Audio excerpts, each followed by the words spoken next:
क्योंकि कुछ कुछ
गुड आफ्टरनून।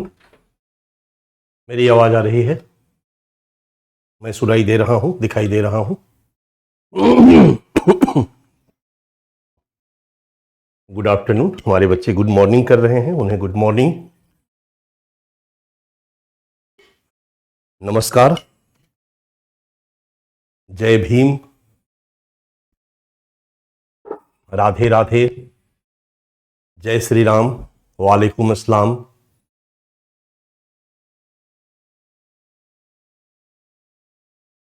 सर कभी कभी चैट भी देख लिया कीजिए, आंख के सामने गुजरता जाता है, इतनी तेजी से चैट चलता है, बस छोटे छोटे शब्द दिखाई देते हैं।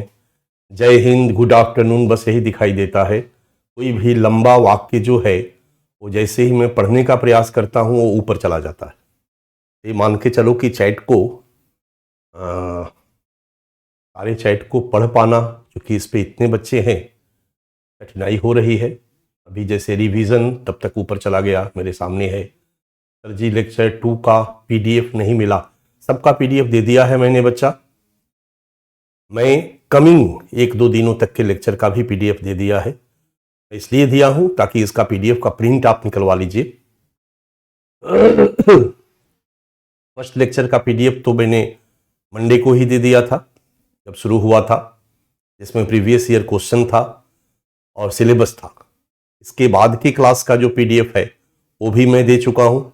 डन, मेरे ख्याल से वो मिल गया होगा या आज आपको मिल जाएगा। सेकेंड क्लास का पीडीएफ आपको मिला है? सेकेंड क्लास का पीडीएफ, सेकेंड थर्ड क्लास का पीडीएफ आपको मिला है? यस नो प्लीज लिखें, वाई एन, मैं समझ जाऊंगा।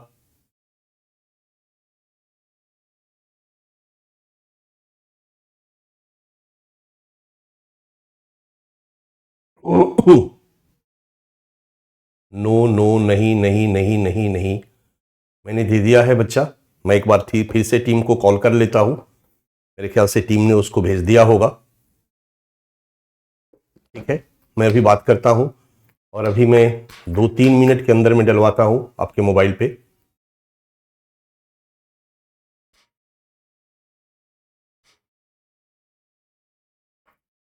टीम हमारी सुन रही है? जो ग्रुप बना है उसको इमीडिएट 5 मिनट के अंदर में मैटर डलवाइए। मैटर कल ही मैंने भेज दिया था, कल परसों ही मैंने भेज दिया था, कल या परसों मैंने भेजा है। ठीक है, और वो आने वाली क्लास तक का पीडीएफ है। तो मैं चाहूंगा कि जब आप प्रिंट निकाल के रखोगे तब फिर आपको क्लास के साथ तालमेल बैठाने में आराम रहेगा। इसलिए आज से मेरा टारगेट यही होगा कि क्लास के बाद पीडीएफ न भेजूं, मैं क्लास के पहले ही आपको पीडीएफ प्रोवाइड कर दूं।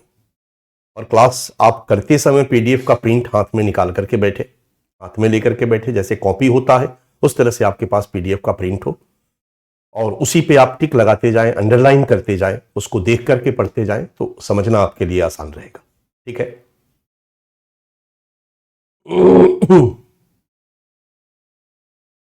मैंने सोशल जस्टिस का पीडीएफ भी तकनीकी शिक्षा वाला सेक्शन जो था, उच्च शिक्षा और तकनीकी शिक्षा का पीडीएफ भी मैंने आपको डलवा दिया था। मेरे ख्याल से वो भी आपको मिल गया होगा, वो थोड़ा बाद में मैंने दिया था। ठीक है, क्लास का टाइम कम हो जाएगा बच्चा, ये ध्यान रखो कि ये जो सेक्शन है, मैं अगर साधारण पढ़ाता हूं, छोड़ के पढ़ाता हूं तो 40 घंटे, और अगर प्रॉपर तरीके से मैं पढ़ाता हूं तो 50 से 60 घंटे का क्लास होता है ये। अब 60 घंटे अगर एक एक घंटे में पढ़ाऊं तो 60 दिन चला जाएगा। 2-2 घंटे अगर क्लास लूं तो 30 दिन में क्लास खत्म हो जाएगा। शॉर्ट करके पढ़ाऊं, डिपेंड करता है कि कैसे पढ़ाना है। ठीक है, जो है अगर पूरे सेक्शन को, पूरे टॉपिक को प्रॉपर पढ़ाया जाए, अब आप ये भी स्वीकार नहीं करोगे कि कोई टॉपिक छोड़ दिया जाए, छोड़ दूंगा तो कम हो जाएगा। प्रेशर आप देते हो तो लास्ट में थोड़ा फास्ट करना पड़ता है हमें क्लास को। ठीक है, चलिए शुरू करते हैं। हम लोग जीएस पेपर 3 का एक सेक्शन है इंटरनल सिक्योरिटी, उसको पढ़ रहे हैं। और उस इंटरनल सिक्योरिटी के खंड में, सेक्शन में एक टॉपिक है सीमावर्ती क्षेत्रों में सुरक्षा चुनौतियां एवं उनका प्रबंधन, security challenge and management in border areas. और फिर हमने आपको भारत के स्थलीय सीमा को दिखाया, भारत के जलीय सीमा को दिखाया, और फिर स्थलीय सीमा को हमने कुछ खंडों में बांटा। भारत पाकिस्तान सीमा, भारत चीन सीमा, भारत नेपाल सीमा, भारत भूटान सीमा, भारत म्यांमार सीमा और भारत बांग्लादेश सीमा। और इसी क्रम में हम भारत पाकिस्तान सीमा पे आए, और भारत पाकिस्तान सीमा में दक्षिण के छोर से हम लोगों ने पढ़ना शुरू किया। भारत पाकिस्तान सीमा पे क्या डिस्प्यूट्स है, क्या हमारा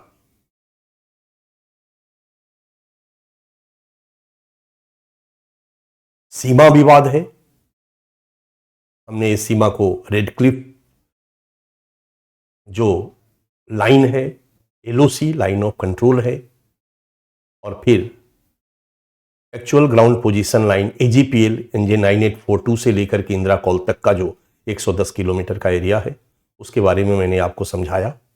और फिर हमने नीचे से सरक्रीक से सीमा विवाद और सरक्रीक के सामने क्या सिक्योरिटी चैलेंजेस है उसको दिखा दिया।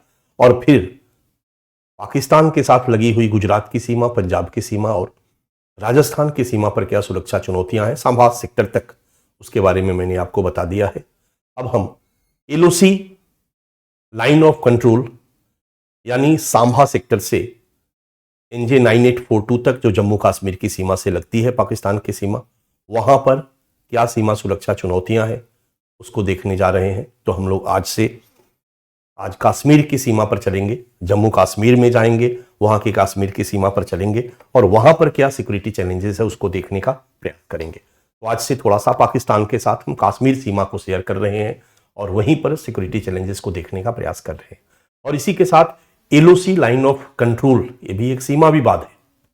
भारत और पाकिस्तान के बीच ये सीमा जो है ये डिस्प्यूटेड है। 776 किलोमीटर की जो सीमा है ये डिस्प्यूटेड है, विवादित सीमा है। इसका क्या विवाद है? ये कश्मीर विवाद से जुड़ा हुआ। इस क्लास के बाद अलग से मैं कश्मीर इशू को उठाऊंगा और कश्मीर पर पूरा का पूरा चर्चा करूंगा, क्योंकि कश्मीर पे भी 2-2, 3-3 प्रश्न पूछे गए हैं आपके साथ। क्वेश्चन दिखाते समय मैंने आपको दिखाया था। पहले इस सीमा पर सुरक्षा चुनौती के बारे में देखते हैं और जानते हैं। लेकिन बच्चा, इस सीमा पर सुरक्षा चुनौती को जानने के पहले थोड़ा सा ज्ञान मैं आपको बढ़ाऊंगा। आप गुस्साना मत, 1-2 दिन मेरे साथ अधिक बिता लोगे तो जिंदगी तबाह नहीं हो जाएगी, लेकिन मेरे साथ आपका समय आपको नुकसान नहीं पहुंचाएगा, ये मेरा विश्वास है।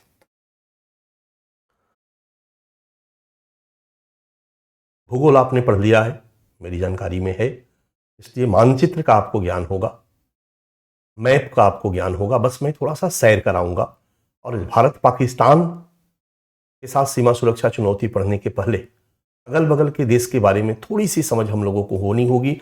हल्का हल्का टच कराऊंगा और फिर उसको बढ़ाता चला जाऊंगा, ठीक है, ताकि आंतरिक सुरक्षा के बाकी सेगमेंट को जब हम पढ़ें तो हमें दोहराना ना पड़े। इसलिए आज मैं पश्चिम एशिया के देशों का केवल नक्शा दिखाऊंगा, उसके बारे में बहुत ज्यादा मैं बताऊंगा नहीं। जहां बताना होगा वो मैं बताऊंगा। आपका जो अगला मैप है बच्चा, वो आपके सामने है। ये आपके सामने मैप है, सामने दिखाई दे रहा है। पश्चिम एशिया के कुछ देश है। अगर आपको पश्चिम एशिया का मैप याद होगा, ध्यान में होगा, तो आपके सामने दिख रहा होगा। ये गल्फ ऑफ ओमान है, ध्यान में होगा। और इस गल्फ ऑफ ओमान के रास्ते आप इधर आते हो। यहां पर 3 छोटे कंट्री हैं। एक है यूनाइटेड, एक है ये यूनाइटेड अरब अमीरात, याद होगा, यूनाइटेड अरब अमीरात। ये है कतर, यह एक छोटा देश है बहरीन, और यह एक छोटा देश है कुवैत। ये एक बड़ा वाला देश है सऊदी अरबिया, आपने ध्यान में दिया होगा। ये ठीक इससे लगा हुआ एक देश है इराक, और ये जो तुमको दिख रहा है ये एक कंट्री है जिसको आप जानते हो, ईरान। यह एक ईरान है। डन। ये पीला वाला जो दिख रहा है ये अफगानिस्तान है बच्चा, जो इससे सटा हुआ है। मैं आऊंगा, ऊपर भी उज्बेकिस्तान है, कजाकिस्तान है, ऊपर तक चले जाओगे, मैप के बारे में आपको थोड़ी सी समझ होगी। सऊदी अरबिया पे जब आप देते हो तो एक कंट्री जो है ये ओमान है, ओके, और ये है यमन। आज इसी यमन में हुती विद्रोही का घटना आप सुन रहे होंगे। यमन एक सुन्नी बहुल राज्य है, ध्यान देना, ये सारे के सारे इस्लामिक कंट्री हैं, मुस्लिम आबादी ही यहां पर है। इसमें से कुछ देश ऐसे हैं जहां शिया मुस्लिमों की संख्या ज्यादा है, और कुछ ऐसे देश ऐसे हैं जहां सुन्नी मुस्लिमों की संख्या ज्यादा है। एक थोड़ा सा हल्का सा इंट्रोडक्शन मैं दे देता हूं। पूरे विश्व में लगभग 15% शिया मुसलमान है और 85%, 80 से 85% सुन्नी मुसलमान है। शिया और सुन्नी का इस्लाम में एक विभाजन है, आपने सुना होगा, हल्का फुल्का थोड़ा सा केवल टच करो, बाद में मैं इसको जगह आने पर, समय आने पर मैं आपको अच्छा से समझाऊंगा। जब मोहम्मद साहब की मृत्यु होती है तो मोहम्मद साहब के एक ससुर हैं, ससुर मतलब समझ रहे हो, पत्नी के पिता अबू बकर थे, और मोहम्मद साहब के जो बेटी के फातिमा के पति थे अली, यानी मोहम्मद साहब के दामाद। मोहम्मद साहब के मरने के बाद मोहम्मद साहब का उत्तराधिकारी कौन होगा, खलीफा कौन होगा, इस पर एक विवाद उत्पन्न होता है, और कुछ लोग अबू बकर को खलीफा के रूप में स्वीकार करते हैं, तो कुछ लोग मोहम्मद अली को, और अली के ही पुत्र थे हुसैन, आपने नाम सुना होगा, कई जगहों पर मुस्लिमों के जुलूस में हसन हुसैन का नाम आपने सुना होगा, हुसैन। मुहर्रम जो मनाया जाता है शिया मुस्लिमों द्वारा मनाया जाता है, इतना ज्ञान आपको होना चाहिए। उन्हीं के डेथ पर, शहादत पर ये त्योहार मुस्लिम समुदाय के लोग मनाते हैं। तो जो अली के समर्थक रहे, हुसैन के समर्थक रहे, शिया कहलाए, डन। और जो अबू बकर के समर्थक रहे, जो ग्रुप रहा, वो सुन्नी कहलाया। इस तरह से इस्लाम 2 मुख्य खंडों में बट गया, शिया और सुन्नी। जो सुन्नी समुदाय था उसने इस्लाम के विस्तार में अहम भूमिका निभाई। इसलिए चारों तरफ जब इस्लामीकरण हुआ दुनिया के अलग अलग देशों में, सऊदी अरब से चलता है, तो जहां जहां इस्लामीकरण हुआ सुन्नी धर्म के रूप में इस्लामीकरण ज्यादा रहा। इसलिए शिया अल्पसंख्यक रह गए, 15% आबादी, 15 से 20% आबादी of total Muslim of the world, and 80 to 85% population of total Muslim the world Sunni. ये है शिया और सुन्नी में इस्लाम का विभाजन। और इसमें से जो अलग अलग देश हैं, ये सभी मुस्लिम बहुल देश हैं, लेकिन इसमें से कुछ शिया बहुल देश हैं और कुछ सुन्नी बहुल देश हैं। जैसे आप सऊदी अरबिया में जाते हो तो यहां पर शिया नहीं बल्कि सुन्नी की आबादी 90% प्लस है। ये सुन्नी बहुल देश है। जैसे ही आप ईरान में जाते हो तो यहां पर शिया आबादी 90%, बाकी देशों में शिया और सुन्नी दोनों, कहीं सुन्नी अधिक है, कहीं शिया अधिक है। इराक में सिया अधिक है, इराक में सिया अधिक है। लगभग 60% पॉपुलेशन ऑफ इराक सियाओं का है।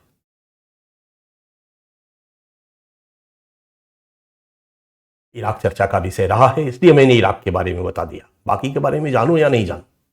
सीरिया, सीरिया में सिया आबादी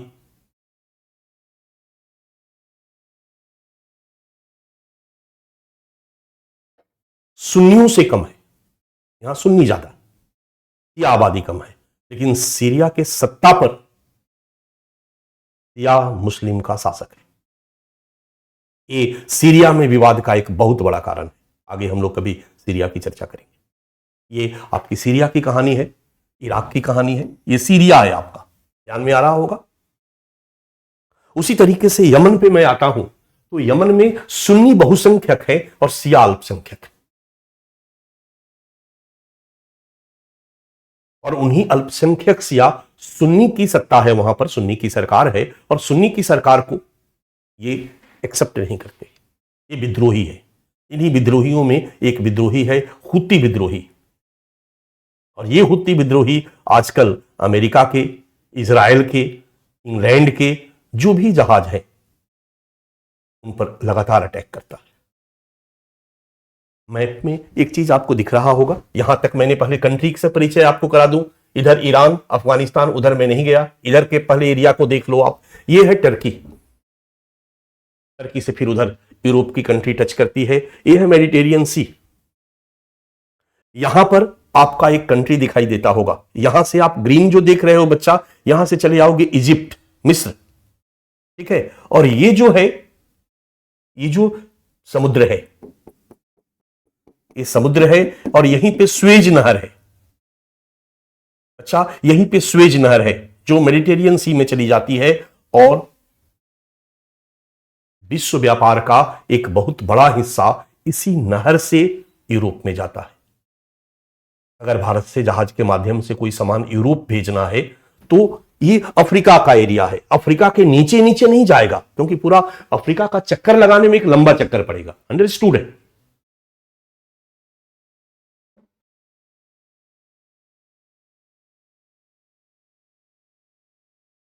दक्षिण चीन सागर से चलने वाला, ऑस्ट्रेलिया से चलने वाला, न्यूजीलैंड से चलने वाला, पूर्वी एशिया से चलने वाला कोई भी मालवाहक जहाज जब निकलता है तो भारत के नीचे, श्रीलंका के नीचे से, मालदीव के ऊपर से, मैप में अगर है दिमाग में तो मैं बोल रहा हूं, फोकस करो, मालदीव के ऊपर से चलते हुए इसी रास्ते आता है, और यहां स्वेज नहर के माध्यम से, वहां पर काट करके एक स्वेज नहर बनाया गया है, उसके माध्यम से वो भूमध्य सागर में चला जाता है, और भूमध्य सागर के माध्यम से फिर यूरोप के कंट्री में चला जाता है। व्यापार आसान हो जाता है, बहुत बड़ा सफर तय करने से जहाज बच जाते हैं। इसलिए व्यापारी जहाज इसी रास्ते को ध्यान में रखते हैं। इस रास्ते पर मैं पहली बार, फिर बाद में आऊंगा जब मैं समुद्री सुरक्षा चुनौती की बात मैं करूंगा। और इसी रास्ते से आने जाने वाले जहाज को ये हुती विद्रोही आज के डेट में काफी लूटपाट मचाए हुए हैं, अटैक करते हैं, उड़ा देते हैं।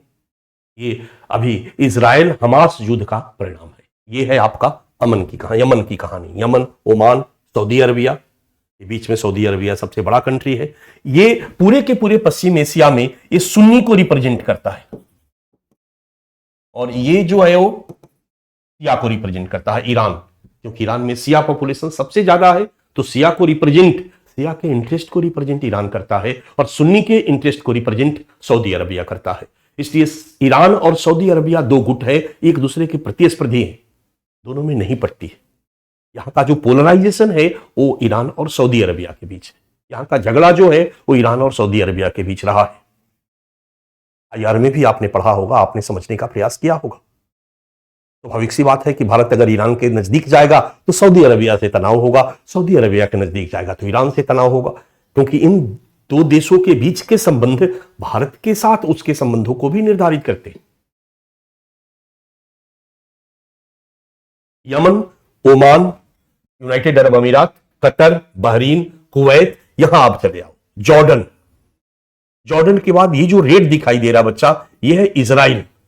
This one. और यहीं पर जो पट्टी है ये फिलिस्तीन और गाजा पट्टी है, जो अभी चर्चा का विषय है, आपने देखा होगा। और यहां पर एक जो कंट्री इजराइल यहां तक आया हुआ है, और यहां एक जो छोटी सी कंट्री ग्रीन कलर की दिख रही है, ये है लेबनान। लेबनान में जो हिजबुल्लाह का नाम आपने सुना होगा, हिजबुल्लाह लेबनान में एक आतंकी संगठन भी उसको कहा जाता है, बट वहां की सत्ता में है वो।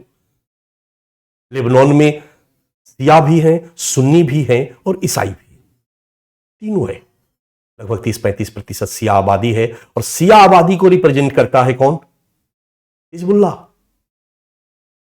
फिलिस्तीन के सुन्नी मुस्लिमों को रिप्रेजेंट करता है हमास।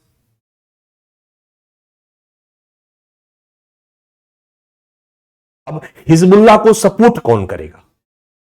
क्लियर है, ईरान। ईरान हिजबुल्लाह को सपोर्ट करेगा।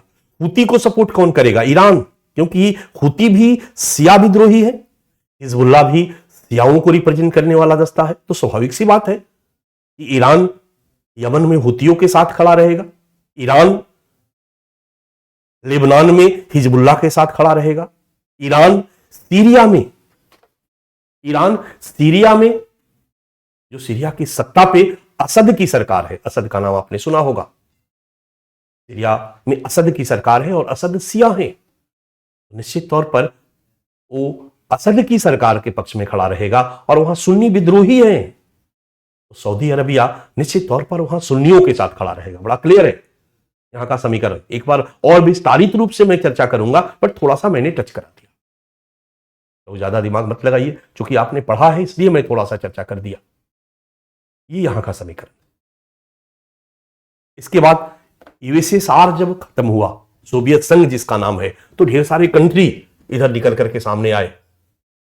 ठीक है, इधर में इसमें बहुत सारे कंट्री में मुस्लिम आबादी है।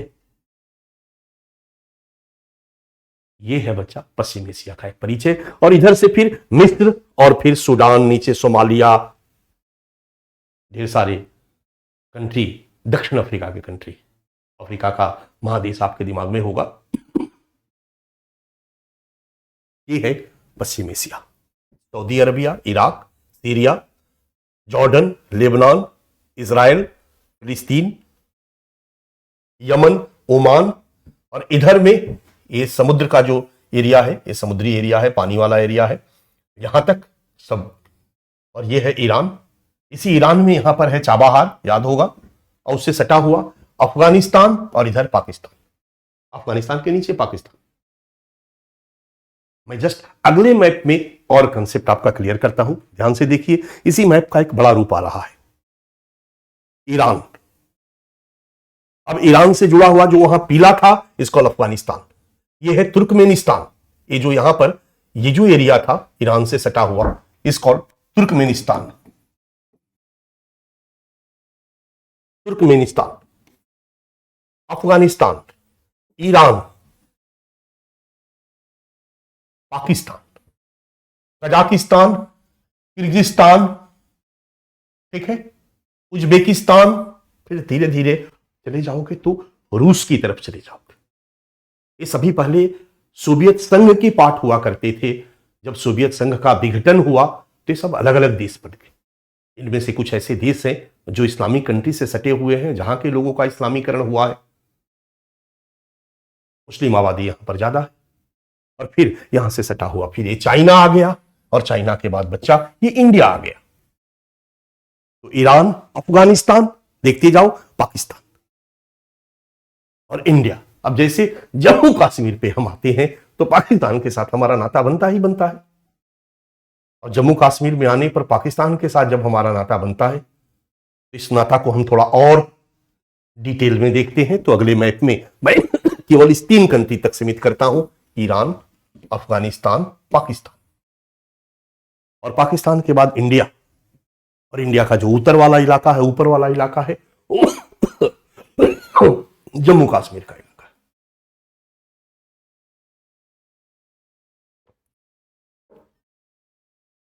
ठीक है, अब जब पाकिस्तान को फोकस करते हो, ये सब इलाका जो अभी इंडिया में हम गए, पाकिस्तान को यहां देखा, यहां पर सर क्रीक था, याद आ रहा है। और फिर यहां से सामा सेक्टर से एलओसी शुरू हो रहा है, ध्यान में है बच्चा। ये इस्लामाबाद है, ये पाकिस्तान का मैप है। अब इस पाकिस्तान के मैप पर हम फोकस्ड होते हैं। एक नजर पाकिस्तान पे डालो। पाकिस्तान के बारे में हमें बताने की जरूरत नहीं है, आपको पता ही है। ये है पाकिस्तान, आपके सामने है। ये देश के रूप में 1947 में भारत जब आजाद हुआ तो पाकिस्तान भी आजाद हुआ। तो इसके पीछे का इतिहास जानने से बेहतर है कि 1947 से एक स्वतंत्र देश के रूप में अस्तित्व में आया है और यहां मुस्लिम आबादी सबसे ज्यादा है। यह एक इस्लामिक राष्ट्र है और यहां पर सुन्नियों की संख्या सबसे ज्यादा है, शिया अल्पसंख्यक। ये पाकिस्तान का एक संक्षिप्त परिचय है, शॉर्ट इंट्रोडक्शन। अब पाकिस्तान को आप गौर कर रहे हो तो कुछ अलग अलग खंड आपको दिखाई दे रहा होगा। पाकिस्तान 5 प्रांत है पाकिस्तान के प्रमुखतः। एक प्रांत है आपका जिसको जो रेड कलर वाला जो आपको प्रांत दिखाई दे रहा है, इसको आप जानते हो, काफी चर्चा में रहा है, बलूचिस्तान। हम केवल बी लिख रहे हैं, बलूचिस्तान। ये है सिंध, ये सिंध प्रांत है। सिंध प्रांत के ऊपर जो है ये पंजाब है। जो ग्रीन कलर का है बच्चा, ये खैबर पख्तूनख्वा है। खैबर पख्तूनख्वा प्रांत है। ये 4 प्रांत आपके सामने है। ये जो कुछ पट्टी वाला इलाका है, ये कुछ ट्राइबल कम्युनिटी और कबीलियाई लोगों का इलाका है जो स्वायत्त क्षेत्र के रूप में यहां पर विद्यमान है। इसलिए इनको स्वायत्तता अधिक दी गई है और इन पर पाकिस्तान का बहुत ज्यादा शासन नहीं है। इनको काफी हद तक स्वतंत्रता दी गई है, ये प्रांत के रूप में नहीं। अब हम यहां बढ़ते हैं। बलूचिस्तान, सिंध प्रांत, पंजाब प्रांत, खैबर पख्तूनख्वा प्रांत और ये है गिलगिट बाल्टिस्तान प्रांत। गिलगिट बाल्टिस्तान प्रांत, गिलगिट बाल्टिस्तान। और ये जो दिख रहा है बच्चा, ये है आजाद कश्मीर। पाकिस्तान इसको एक आजाद देश के रूप में मानता है, पाकिस्तान इसको अपना नहीं मानता है। विश्व के सामने पाकिस्तान कहता है कि एक अलग स्वतंत्र देश है और इस स्वतंत्र देश को पाकिस्तान ने मान्यता दी है। ये आजाद कश्मीर है। आजाद कश्मीर से पाकिस्तान कुछ भी करता है तो पाकिस्तान के पास अंतर्राष्ट्रीय मंच पर यह कहने के लिए होता है कि हमने नहीं किया, ये आजाद कश्मीर के लोगों ने किया है। मैं तो बस आजाद कश्मीर के साथ खड़ा, वहां के लोगों के साथ कोई अन्याय न हो। इस तरह से पाकिस्तान 5 प्रांतों में बटा हुआ। अब इसको थोड़ा और नाम के साथ देखोगे तो ये आपके सामने आ गया, बलूचिस्तान, सिंध, पंजाब, बलूचिस्तान यहां तक है। खैबर पख्तूनख्वा, यहां पर जो वो इलाका है वो छोड़ दिया गया है। गिलगिट, ये जो पूरा का पूरा दोनों है, ये गिलगिट बाल्टिस्तान, आजाद कश्मीर और ये जम्मू कश्मीर। ये श्रीनगर है बच्चा आपका, ये श्रीनगर है, ये जम्मू कश्मीर। क्योंकि पाकिस्तान श्रीनगर को भी अपना मानता है, इसलिए वो इंडिया ऑक्युपाइड कश्मीर कहता है और ये डिस्प्यूटेड इलाका। और भारत इस आजाद कश्मीर को भी अपना मानता है, गिलगिट बाल्टिस्तान को भी अपना मानता है। इसलिए भारत के लिए ये पाकिस्तान ऑक्युपाइड कश्मीर है। तो for India this called POK and for Pakistan this called IOK, India occupied Kashmir and Pakistan occupied Kashmir. अब हम लोग पाकिस्तान ऑक्युपाइड कश्मीर पे आएंगे बच्चा, बट यहां पर दो क्षेत्र पाकिस्तान की थोड़ी सी हम चर्चा कर लें। पाकिस्तान आजादी के बाद से ही एक अस्थिर राजनीतिक स्थिति वाला देश रहा है। आजादी के साथ ही यहां पर सैन्य पलट की घटना लगातार होती रही है। सैनिकों ने तख्ता पलट दिया, प्रधानमंत्री को पकड़ के जेल में डाल दिया, सिस्टम पे कब्जा कर लिया, और ये काल लगातार चलता रहा। 53 में सैन्य पलट, 78 में सैन्य पलट, लगातार।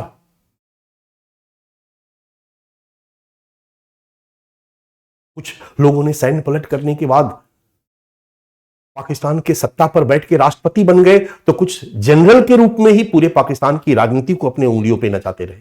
आज पाकिस्तान में राजनीतिक हलचल है। जेल में कैद है इमरान खान। जेल में बंद रहते हुए सबसे ज्यादा सीटें इमरान खान की पार्टी ने जीती है। इमरान खान की पार्टी को बैन कर दिया गया था।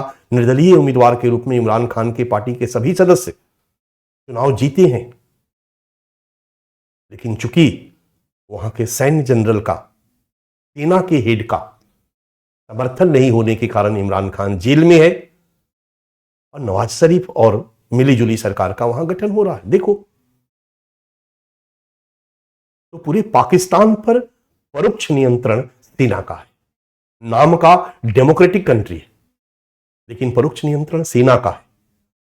और वहां पर जो धार्मिक रूढ़िवादी लोग हैं, फंडामेंटलिस्ट ग्रुप है, वो सेना के साथ गठजोड़ बनाकर रहता है, और वो भी परोक्ष रूप से पाकिस्तान की सरकार पर नियंत्रण स्थापित करता है। अगर पाकिस्तान की कोई भी सरकार हो, यदि सेना के विरोध में बोलती है, पाकिस्तान की यदि कोई भी सरकार हो, कोई भी प्रधानमंत्री हो, धार्मिक कट्टरपंथियों के विरोध में यदि बोलता है, उसकी खैर नहीं। पाकिस्तान के पूरे पॉलिटिक्स को यही लोग निर्धारित करते हैं, रिलीजियस फंडामेंटलिस्ट, जो दुनिया के देशों के लिए आतंकी संगठन है। और दूसरा, वहां का सेना। अब हम पूरे पाकिस्तान की सत्ता की बात करें तो पंजाबियों का इस पर सबसे ज्यादा पकड़ है, यानी पंजाब प्रांत के लोगों का। पाकिस्तान में उर्दू बोली जाती है और पंजाबी बोली जाती है, लेकिन बलूचिस्तान के लोग बलूच बोलते। ध्यान से सुनो, सिंध और पंजाब, खैबर पख्तूनख्वा, ये 3 स्टेट सत्ता पे रहते हैं। इसमें सबसे प्रमुख पंजाब होता है, बट इसके 2 राज्य जो हैं वो बेचारे उपेक्षित रहे हैं शुरू से ही। एक गिलगिट बाल्टिस्तान और दूसरा बलूचिस्तान। इसलिए दोनों ही राज्य में विद्रोह विद्यमान है। गिलगिट बाल्टिस्तान के लोग विद्रोह कर रहे हैं, बलूचिस्तान के लोग पाकिस्तान की सत्ता में विद्रोह कर रहे हैं और अलग आजाद देश की मांग कर रहे हैं। गिलगिट बाल्टिस्तान के लोग अलग आजाद देश की मांग कर रहे हैं। आज के डेट में पाकिस्तान की सबसे बड़ी समस्या। अब हम बलूच पे आ जाते हैं। सबसे पहले, बलूच पाकिस्तान का सबसे बड़ा प्रांत है। टोटल पाकिस्तान के एरिया का 44%, 44% एरिया बलूचिस्तान का। टोटल पाकिस्तान के एरिया का 44% बलूचिस्तान है। और बच्चा, टोटल पाकिस्तान के पॉपुलेशन का मात्र 6% यहां पर रहता है, यानी यहां पर पॉपुलेशन ज्यादा नहीं, डेंस पॉपुलेशन नहीं।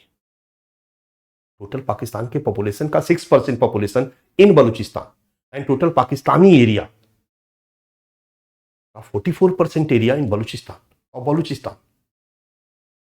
और अगर हम संसाधन, प्राकृतिक संसाधनों के दृष्टिकोण से देखें, नेचुरल रिसोर्स के दृष्टिकोण से देखें, तो पाकिस्तान का सबसे समृद्ध राज्य अगर कोई है तो बलूचिस्तान। यहां नेचुरल रिसोर्सेज सबसे ज्यादा, यानी पाकिस्तान के इकोनॉमी में अगर कोई सबसे बड़ा कंट्रीब्यूशन नेचुरल रिसोर्स के सेंस में देता है तो वह है बलूचिस्तान। लेकिन इनका फायदा यहां के लोगों को नहीं मिलता है। इसके लाभ का मैक्सिमम हिस्सा केंद्र में जाता है, और केंद्र की सरकार पंजाब, सिंध पर और बाकी राज्यों पर खर्च करती है। बलूचिस्तान के डेवलपमेंट पर कोई खर्च नहीं करती। बलूचिस्तान के लोग अपने को उपेक्षित मानते हैं।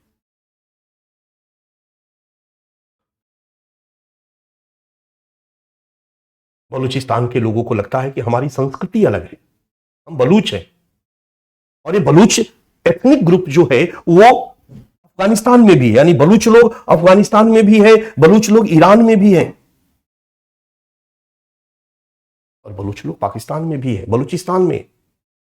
ये बलूच भाषा बोलते हैं, इनकी संस्कृति अलग है, इसलिए इनको लगता है कि पाकिस्तान में उर्दू बोलने वाले, पंजाबी बोलने वाले जो मुस्लिम समुदाय के लोग हैं ये भी मुस्लिम, बट इनको लगता है कि हमारे साथ भेदभावपूर्ण बर्ताव कर रहे हैं, हमको अलग मान रहे हैं, हमारे ही क्षेत्र के डेवलपमेंट पे खर्च कम करते हैं, अपने क्षेत्र के डेवलपमेंट पर खर्च ज्यादा करते हैं। शुरू से एक अलग एथनिक ग्रुप रहा है। इसकी अगर कहानी हम आजादी के बाद से ले हैं बच्चा, तो आजादी के बाद ये एक अलग देश के रूप में अपने को स्थापित करने का प्रयास किया बलूचिस्तान ने। इसके 4 छोटे छोटे प्रांत थे, 4 खंड थे, और अंग्रेजों ने जब भारत को आजादी दी तो स्पष्ट कहा कि भारत का कोई भी राज्य अलग देश बना सकता है। मुख्य तौर पर पाकिस्तान और इंडिया 2 देश के रूप में बने, और दोनों देशों को के लिए जरूरी था कि छोटे छोटे राज्यों को अपने में मिलाएं। इसके लिए विलय संधि पर हस्ताक्षर करवाने की प्रक्रिया भारत ने भी शुरू की, पाकिस्तान ने भी शुरू की। बलूचिस्तान ने विलय संधि पर हस्ताक्षर करने से इनकार किया और अपने को स्वतंत्र देश के रूप में स्थापित करने का प्रयास किया, बट कालांतर में पाकिस्तान की सरकार ने जबरन सैन्य बल पर बलूचिस्तान को पाकिस्तान का भाग बना लिया और जबरन विलय संधि पर हस्ताक्षर करवा लिया। पाकिस्तान के लोगों को इस बात का एहसास होता है कि हमारे साथ प्रारंभ से ही जबरन किया गया, जबरदस्ती हमें पाकिस्तान का अंग बनाया गया।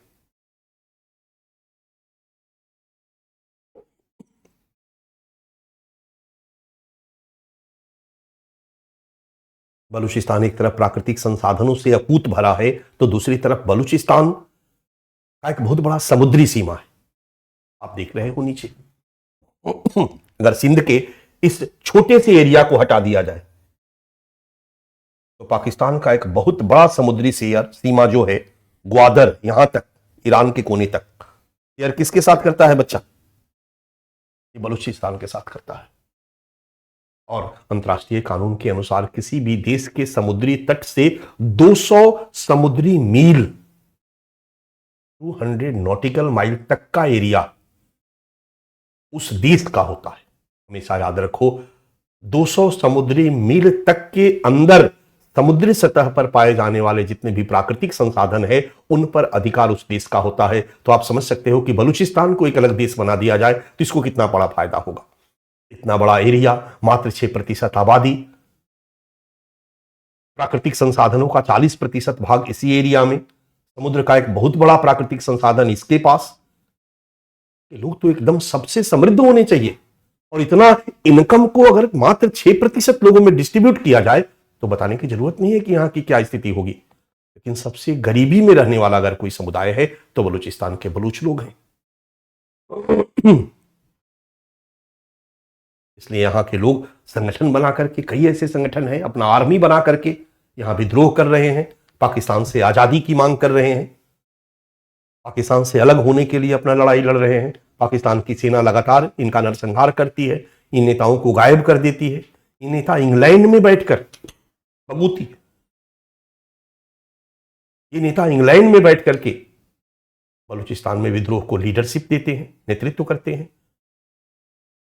और पाकिस्तान आरोप लगाता है कि बलूचिस्तान में पाकिस्तान सत्ता के विरोध में वहां के संगठनों को भड़काने और वहां के संगठनों को फंडिंग इंडिया करता है। पाकिस्तान सरकार भारत पर आरोप लगाती है कि भारत इनको फंडिंग करता है और इनको पाकिस्तान सरकार के विरोध में लड़ने के लिए हथियार से लेकर के हर तरह की फंडिंग भारत सरकार करता है। यह है बलूचिस्तान की कहानी। यानी बलूचिस्तान एक तरह से पाकिस्तान का सिरदर्द है, समस्या है। हमारे नॉर्थ ईस्ट में कई ऐसे विद्रोही गुट है, बलूचिस्तान एक बहुत बड़ा विद्रोही गुट है, बहुत बड़ी समस्या। दूसरी कहानी गिलगिट बाल्टिस्तान की। जब हमारा देश आजाद हुआ, मैं कहानी बताऊंगा, जब हमारा देश आजाद हुआ और भारत और पाकिस्तान के बीच युद्ध शुरू हुआ, आजादी के साथ ही 1947 में ही, तो उसी युद्ध के बीच में 2 नवंबर 1947, 2 नवंबर 1947 को गिलगिट बाल्टिस्तान ने अपनी आजादी की घोषणा कर दी। ये गिलगिट बाल्टिस्तान पहले जम्मू कश्मीर के डोगरा राजा के अधीन था। डोगरा राजा मतलब हरि सिंह। जम्मू कश्मीर के जो राजा थे हरि सिंह, ये डोगरा वंश थे और इन्हीं के अधीन हुआ करता था गिलगिट बाल्टिस्तान। इन्हीं के अधीन एक प्रांत था। हालांकि गिलगिट बाल्टिस्तान के लोग डोगरा शासन से अपनी स्वतंत्रता की बात करते थे, लड़ाई लड़ रहे थे, लेकिन आजादी तक ये हरि सिंह के राज्य के अधीन था। 2 नवंबर 1947 को इसने हरि सिंह के सरकार से अपनी आजादी की घोषणा करी, अपने को आजाद कर लिया। चूंकि इनके पास कोई सिस्टम नहीं था, उस समय तक यह एक स्वतंत्र राष्ट्र, संप्रभु राष्ट्र के रूप में अपने को आजाद किया। जब इनके पास कोई सिस्टम नहीं था तो इन्होंने पाकिस्तान से मदद मांगी और पाकिस्तान ने हर तरह का सहयोग, प्रशासनिक सहयोग देने का वादा करते हुए उनको देना शुरू किया। लेकिन धीरे धीरे पाकिस्तान ने गिलगिट बाल्टिस्तान पर अपना नियंत्रण स्थापित करना शुरू किया। गिलगिट बाल्टिस्तान के लोग सिया समुदाय के लोग हैं। यहां सिया आबादी ज्यादा है। यहां के डेमोग्राफिक चेंज के प्रयास में पाकिस्तान ने, जहां सुन्नी आबादी ज्यादा है, धीरे धीरे सुन्नी पॉपुलेशन को वहां पर भेजना शुरू किया, डेमोग्राफिक चेंज किया। और 2009 में 14-15 साल पहले पाकिस्तान ने एक अध्यादेश के माध्यम से गिलगिट बाल्टिस्तान को पाकिस्तान का ही एक अंग बना दिया, प्रांत के रूप में बना दिया। पाकिस्तान के ढेर सारे अधिकारों को, पाकिस्तान के विधानसभा के ढेर सारे अधिकारों को कमजोर कर दिया, छीन लिया। 2009 से यहां पर एक बहुत जबरदस्त विरोध आंदोलन शुरू हुआ, जहां गिलगिट बाल्टिस्तान के लोगों ने पाकिस्तान से अपनी आजादी की मांग करनी शुरू की। उन्होंने कहा पाकिस्तान का एक अपना, गिलगिट बाल्टिस्तान का अपना झंडा, अपना संविधान, सब कुछ अपना होना चाहिए। हमारे विधानसभा को पूरा अधिकार होना चाहिए, हमारा अपना राष्ट्रपति होना चाहिए। हम पाकिस्तान के अधीन नहीं रहना चाहते हैं। आज ये आंदोलन जोरों पर है। 2009 में ही, ध्यान से सुनो, 2009 में ही पाकिस्तान ने चीन के साथ इस गिलगिट बाल्टिस्तान के एरिया में एक प्रोजेक्ट के लिए समझौता कर लिया। पाकिस्तान ने चीन के साथ एक समझौता किया कि गिलगिट बाल्टिस्तान के एरिया में एक बुंजी परियोजना, बुंजी बांध परियोजना बनाएगा, चाइना बनाएगा। 2013 में पाकिस्तान ने चीन के साथ एक समझौता करी कि चीन से एक रोड निकलेगी, चीन पाकिस्तान इकोनॉमिक कॉरिडोर, जो कि यहां ग्वादर तक जाएगी। ये ग्वादर है बच्चा, बलूचिस्तान की ग्वादर तक जाएगी। इसको सीपेक कहा जाता है, जिसको चाइना भारत आर्थिक गलियारा कहा जाता है। अब गिलगिट बाल्टिस्तान के लोगों का कहना है कि हमारे इलाके के बारे में पाकिस्तान चाइना के साथ एग्रीमेंट कर रहा, हमसे पूछा भी नहीं जा रहा। हमारे इलाके की रिसोर्स को लेकर के चाइना अपना प्रोजेक्ट लगा रहा है, हमसे पूछा भी नहीं जा रहा। पाकिस्तान ने चीन के साथ चाइना पाकिस्तान इकोनॉमिक कॉरिडोर के लिए एग्रीमेंट किया, हमसे पूछा भी नहीं जा रहा।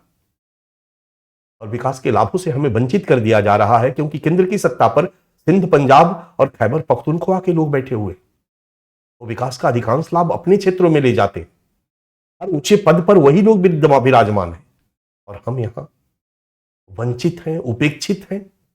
हमें अलग देश चाहिए। दोनों ही क्षेत्र ऐसे हैं, बलूचिस्तान पाकिस्तान का और गिलगिट बाल्टिस्तान, दोनों पाकिस्तान के लिए गले की हड्डी हैं। दोनों ही क्षेत्रों में एक विद्रोह क्रियाशील है, जो पाकिस्तान से अलग होकर अपना अलग देश बनाने के लिए प्रयासरत है। और पाकिस्तान का आरोप होता है कि इन दोनों जगहों पर विद्रोहियों को समर्थन कौन कर रहा है, फंडिंग कौन कर रहा है, तो इंडिया। बच्चा, ये है पाकिस्तान की छोटी सी कहानी, वहां की अपनी अंदरूनी हल्की फुल्की समस्या। जैसे जैसे हम आगे बढ़ते जाएंगे, हमारा ज्ञान बढ़ता जाएगा। डन। अब मैं आता हूं आपका वापस आजाद कश्मीर पर। आजाद कश्मीर का इलाका 1947 में पाकिस्तान ने कब्जा कर लिया था। यहां के लोगों को सपोर्ट में कब्जा कर लिया था। पाकिस्तान ने इसको एक अलग देश के रूप में घोषणा कर दी थी और आज ये आजाद कश्मीर के नाम से जाना जाता है। पाकिस्तान इसको एक अलग देश मानता है। हम इसको पाकिस्तान ऑक्युपाइड कश्मीर कहते हैं, पाकिस्तान अधिकृत कश्मीर कहते हैं, पीओके कहते हैं। पाकिस्तान हमारे भारत के जम्मू कश्मीर पर अपना दावा करता है और हम पाकिस्तान ऑक्युपाइड कश्मीर पर अपना दावा। आज के डेट में इन इलाकों को लेकर के भारत और पाकिस्तान में डिस्प्यूट है और एट प्रेजेंट जो एरिया है इसी को हम एलओसी कहते हैं, लाइन ऑफ कंट्रोल कहते हैं, जो भारत और पाकिस्तान के बीच वर्तमान अस्थायी सीमा रेखा को परिलक्षित करता है। अस्थायी का मतलब होता है कि हम मानते नहीं है पूरी तरह से। हम तो कहते हैं कि हमारा सीमा पाकिस्तान ऑक्युपाइड कश्मीर जब तक मिलेगा नहीं तब तक हमारा सीमा फाइनल नहीं होगा। पाकिस्तान भी इस सीमा को फाइनल नहीं मानता है, अस्थायी मानता है, क्योंकि उसका भी कहना है कि जम्मू कश्मीर जब तक इसका पार्ट नहीं होगा तब तक ये अस्थायी नहीं होगा। यही है एलओसी। लगभग संक्षेप में मैंने आपको एलओसी की कहानी बताई, आगे भी मैं चर्चा करूंगा। ठीक है, अब हम आगे बढ़ते हैं बच्चा, और अब हम आते हैं अपने जम्मू कश्मीर में। अब हम आते हैं, हमारा टॉपिक का नाम था एलओसी में सीमा सुरक्षा चुनौतियां। एलओसी में सीमा सुरक्षा चुनौतियां। ठीक है, यह है आपके सामने जम्मू कश्मीर। मैप में आपको दिखाई दे रहा होगा। ये पूरा का पूरा जो मैप दिख रहा है बच्चा यहां से, ये हम भारत का पार्ट इसको मानते हैं। ये पूरा का पूरा हम कहते हैं भारत है। ये हमारे द्वारा जारी किया गया मैप है, भारत सरकार द्वारा जारी किया गया मैप है, जिसमें पूरे गिलगिट बाल्टिस्तान को, ध्यान से देखते जाओ, ठीक है, गिलगिट बाल्टिस्तान को, और यहां एक देख लो और इलाका है एक छोटा सा येलो कलर का, ये सबको भारत अपना मानता है।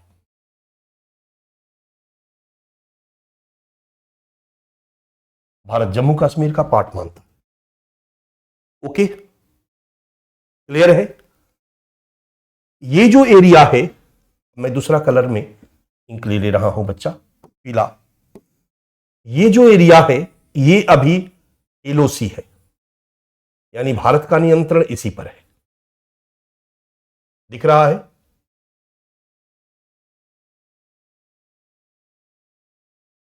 ठीक है, ये जो एरिया है वो एलओसी है, और ये जो एरिया है देखना, भारत का नियंत्रण इसी पर है। ये जो येलो एरिया है ये चाइना के कब्जे में है।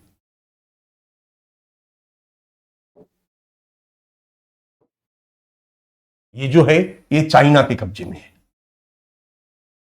और ये भी जो है वो चाइना के कब्जे में। इसको अक्साई चीन, ऐसे हम दोनों को अक्साई चीन कहते हैं। ये दोनों अलग अलग है। ये जो ग्रीन वाला एरिया है ये गिलगिट बाल्टिस्तान का एरिया है। दिख रहा है आपका गिलगिट बाल्टिस्तान। और यहां से ले लीजिए तो ये जो एरिया है बच्चा, ये आजाद कश्मीर है। क्लियर है? ये ग्रीन वाला आजाद कश्मीर है, ये गिलगिट बाल्टिस्तान है। प्रत्यक्ष या परोक्ष ये पाकिस्तान के कब्जे में है। गिलगिट बाल्टिस्तान पाकिस्तान के कब्जे में है, आजाद कश्मीर भी एक तरह से पाकिस्तान के कब्जे में है। इसको आजाद कश्मीर लिखा हुआ है, और पाकिस्तान कहता है कि भाई ये आजाद कश्मीर एक अलग देश है, वहां के लोग आजादी से रह रहे हैं, मैं वहां के लोगों के साथ खड़ा हूं, वहां के लोग यदि मदद मांगेंगे तो मैं मदद दूंगा।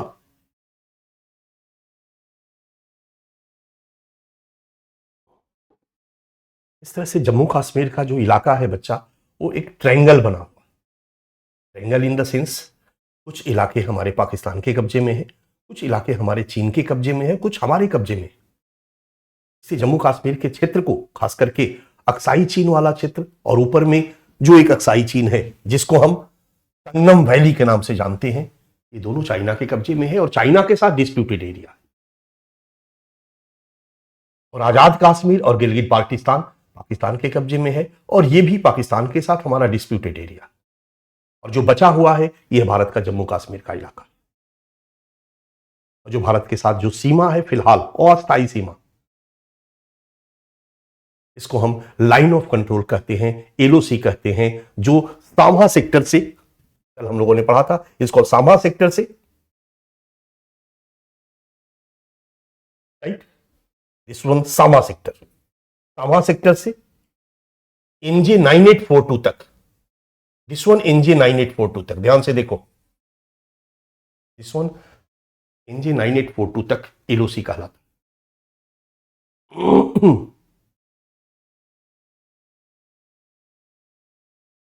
अगर हम इसी को विवाद के कंटेस्ट में देखें तो अगला मैप आपको दिखाई दे रहा है येलो कलर का, आईओके, इंडिया ऑक्युपाइड कश्मीर, ग्रीन वाला पाकिस्तान ऑक्युपाइड कश्मीर, और चीन ऑक्युपाइड कश्मीर 1 सिंगयांग वैली, और चीन ऑक्युपाइड कश्मीर 2 चीन। मैप ने काफी हद तक आपके कंसेप्ट को क्लियर किया होगा, आई होप। डन।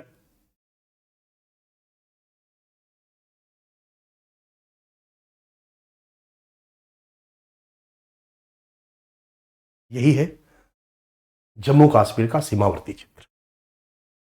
अब जम्मू कश्मीर के सीमावर्ती क्षेत्र में क्या सुरक्षा चुनौतियां हैं, इसको हम ध्यान में लाते हैं, आपके दिमाग में लाते हैं कि क्या सिक्योरिटी चैलेंजेस आज के डेट में वहां विद्यमान है। सीमा विवाद तो है, सीमा विवाद को लेकर के हम आगे चर्चा करेंगे। इसी सीमा विवाद के कारण पाकिस्तान के साथ हमारे संबंध खराब है, और चाइना के साथ संबंध खराब होने का एक कारण है सीमा विवाद।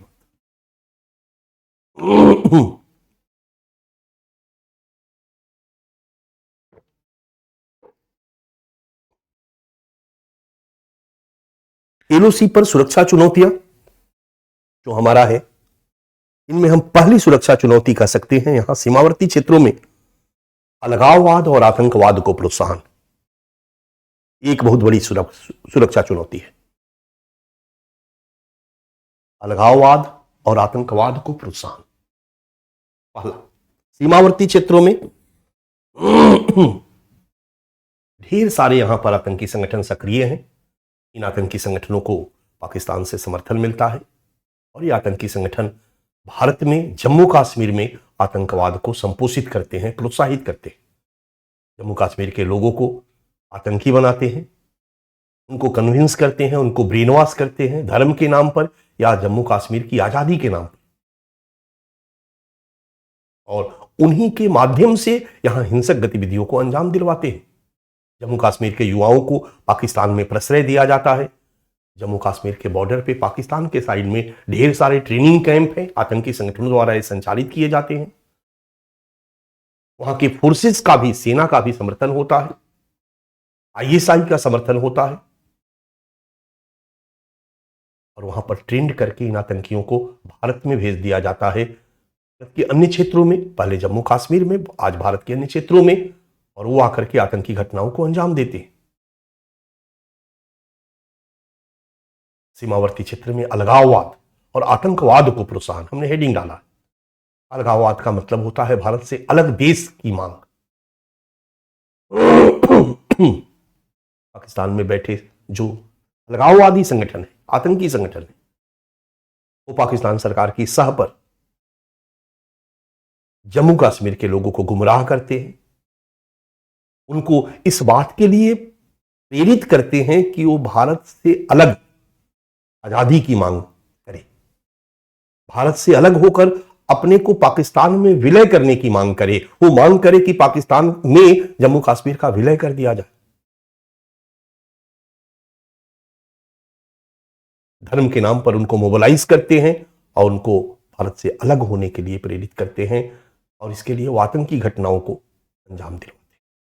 ये इस इलाके की सबसे बड़ी समस्या है बच्चा। लगातार आप देखते हो कि जम्मू कश्मीर में आतंकी हमले होते रहते हैं। हमारे मिनिस्ट्री ऑफ होम अफेयर्स की रिपोर्ट बताती है, इसको हम ऊपर करते हैं बच्चा, मिनिस्ट्री ऑफ होम अफेयर्स की रिपोर्ट बताती है, एमएचए की रिपोर्ट बताती है कि केवल 2022 में 125 आतंकवादी जनित घटनाएं घटित हुई,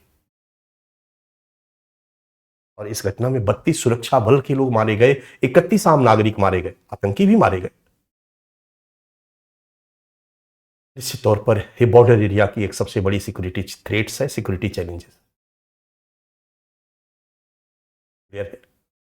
इसी बीच में आप सुरक्षा चुनौती लिखते जा सकते हो तो लिखते जाओ, ऐसे भी मैं दे देता हूं तो अपना क्लास नोट्स बना देना, आपके पास है, क्योंकि हर पार्ट को, हर स्लाइड को मैं अच्छा से समझाऊंगा। बच्चा फोकस करो समझने पर, साथ साथ अगर पॉइंट नोट डाउन करते जा सकते हो तो करते जाओ। इतना समय मैं रखूंगा, मैं बोल बोल करके लिखवाने वाली कहानी को थोड़ा बंद करूंगा, क्योंकि ये चीजें, ये टॉपिक समझने वाली है और इसी में आप लिखते चले जाओ, नोट्स बनाते चले जाओ। यदि कुछ छूट जाता है तो जो मैं पीडीएफ दे रहा हूं उसको यूज करके नोट्स बना लो, ठीक है। तो एलओसी पर जम्मू कश्मीर सीमावर्ती क्षेत्र में पहली सुरक्षा चुनौती है सीमावर्ती क्षेत्रों में अलगाववाद और आतंकवाद को प्रोत्साहन। ये अलगाववाद और आतंकवाद, आतंकी घटनाएं, ये लगातार इस क्षेत्र में बढ़ती रही है। हम कुछ बहुत बड़े बड़े आतंकी घटनाओं की चर्चा भी कर सकते हैं। आपने सुना होगा 2 जनवरी 2016 को, दिसंबर 2015 में, जब हमारे मई 2014 में भारतीय प्रधानमंत्री मोदी जी बने, 2014 में, मई 2014 में सत्ता में भारतीय जनता पार्टी आती है केंद्र में, नरेंद्र मोदी जी प्रधानमंत्री बनते हैं और नरेंद्र मोदी जी अपने शपथ ग्रहण समारोह में नवाज शरीफ को इनवाइट करते हैं। मतलब इंडिया का एक इंडिकेशन था कि पाकिस्तान के साथ संबंधों को अच्छा किया जाए। नवाज शरीफ को इनवाइट करते हैं इंडिया में। नवाज शरीफ मई में भारत में आकर के भारत के आतिथ्य को स्वीकार करते हैं और नवाज शरीफ वापस जाते हैं और सितंबर में 2014 में ही यही नवाज शरीफ यूनाइटेड नेशन में जम्मू कश्मीर के मुद्दे को उठाते हैं और भारत के खिलाफ बोलते हैं। हमारा तो प्रयास था सितंबर 2014 से ही पाकिस्तान के साथ जो नई वाली हमारी भारत की सरकार थी उसके संबंध गड़बड़ होने लगते। ये गड़बड़ी एक लंबे समय तक चलती है, बट 2015 के बाद फिर से इस गड़बड़ियों को दूर करने का प्रयास किया जाता है। और आपने कभी पढ़ा होगा, सुना होगा, दिसंबर 2015 में अचानक भारतीय प्रधानमंत्री पाकिस्तान चले जाते हैं। ये एक अचानक दौरा था जिसने पूरे विश्व को सोचने के लिए विवश कर दिया कि आखिर भारतीय प्रधानमंत्री या भारत की सरकार चाहती क्या, अचानक पाकिस्तान के साथ इतनी अच्छी संबंध बनाने की इच्छा। ये तय होता है, इसके बाद सुषमा स्वराज जी जाती हैं, उस समय तत्कालीन विदेश मंत्री थी। ये तय होता है कि भारत पाकिस्तान अब बातचीत करेगा और अपने मुद्दों को सॉर्ट आउट करने का प्रयास करेगा। 16 जनवरी 2016 का डेट तय होता है।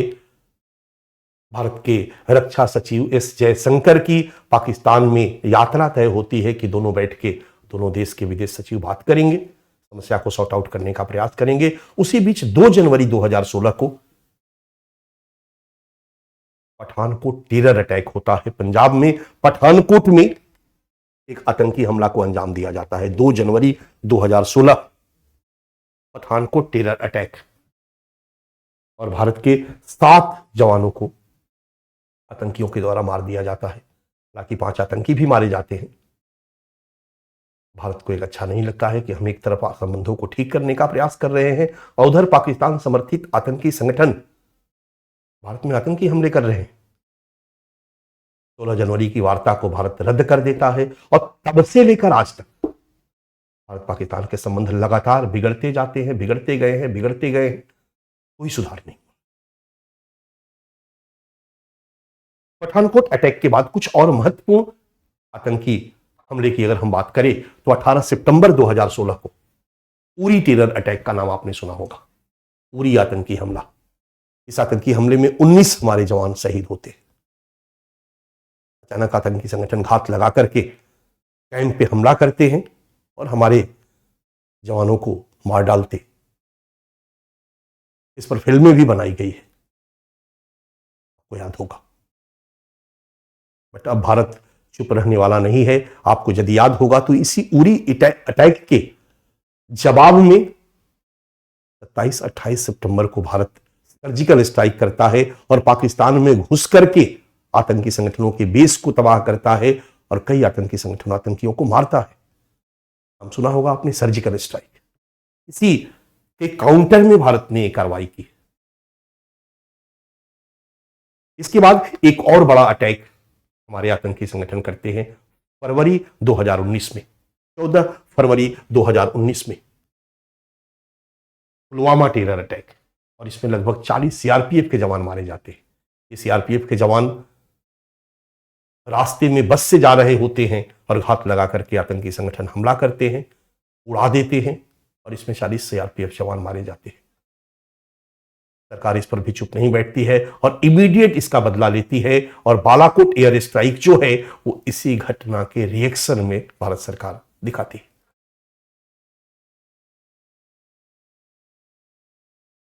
और लेटेस्ट में अगर हम कोई बड़ा, और उसके बाद पुलवामा टेरर अटैक के बाद कोई बड़ा टेरर अटैक नहीं होता है, लेकिन उसके बाद एक रजौरी में हाल में 2023 में 21 दिसंबर 2023 में एक रजौरी में टेरर अटैक होता है, इसमें 5 जवान शहीद होते हैं हमारे। इसके अलावा एक दो टेरर अटैक लगातार चलता रहता। अब तो हालांकि बहुत कम हुआ है। पहले तो इस आतंकी हमलों के कारण वहां का टूरिज्म बिल्कुल ठप पड़ गया था, कोई जम्मू कश्मीर में घूमने जाने का नाम नहीं ले रहा था, लेकिन अब धीरे धीरे फ्लो बढ़ा है, और 370 हटने के बाद वहां के पूरे सिस्टम पर भारत सरकार का नियंत्रण स्थापित हुआ है, टूरिज्म को बढ़ावा दिया जा रहा है, वहां के लोग आने जाने लगे हैं, और आतंकियों के खिलाफ ऑपरेशन ऑल आउट के रूप में सघन अभियान चलाए जा रहे हैं। इससे काफी हद तक चीजें कंट्रोल हुई है और इस तरह के आतंकी हमलों में कमी आई, बट फिर भी छिटपुट आतंकी हमला जारी है। एक समस्या अब एलओसी पर या सीमावर्ती क्षेत्र में दूसरी जो सुरक्षा चुनौती है बच्चा, वो है सैन्य घुसपैठ की और आतंकी घुसपैठ की। दो बातें हमने बताई। एक तो सैन्य घुसपैठ, ये इलाका हमारा विवादित रहा है, इसके चलते पाकिस्तान भी शांत बैठने वाला नहीं। समय समय पर पाकिस्तानी सेना हमारे क्षेत्र में घुस करके कब्जा जमाने का प्रयास करती रही।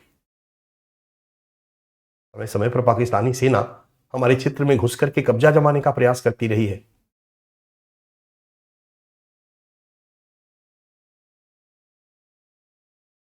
और इसके अलावा इस इलाके में आतंकी घुसपैठ भी, मौका देखते ही जहां भी मौका मिलता है आतंकियों को कश्मीर में घुसा दिया जाता है, कश्मीर में आकर के वो आतंकी घटना को अंजाम देते।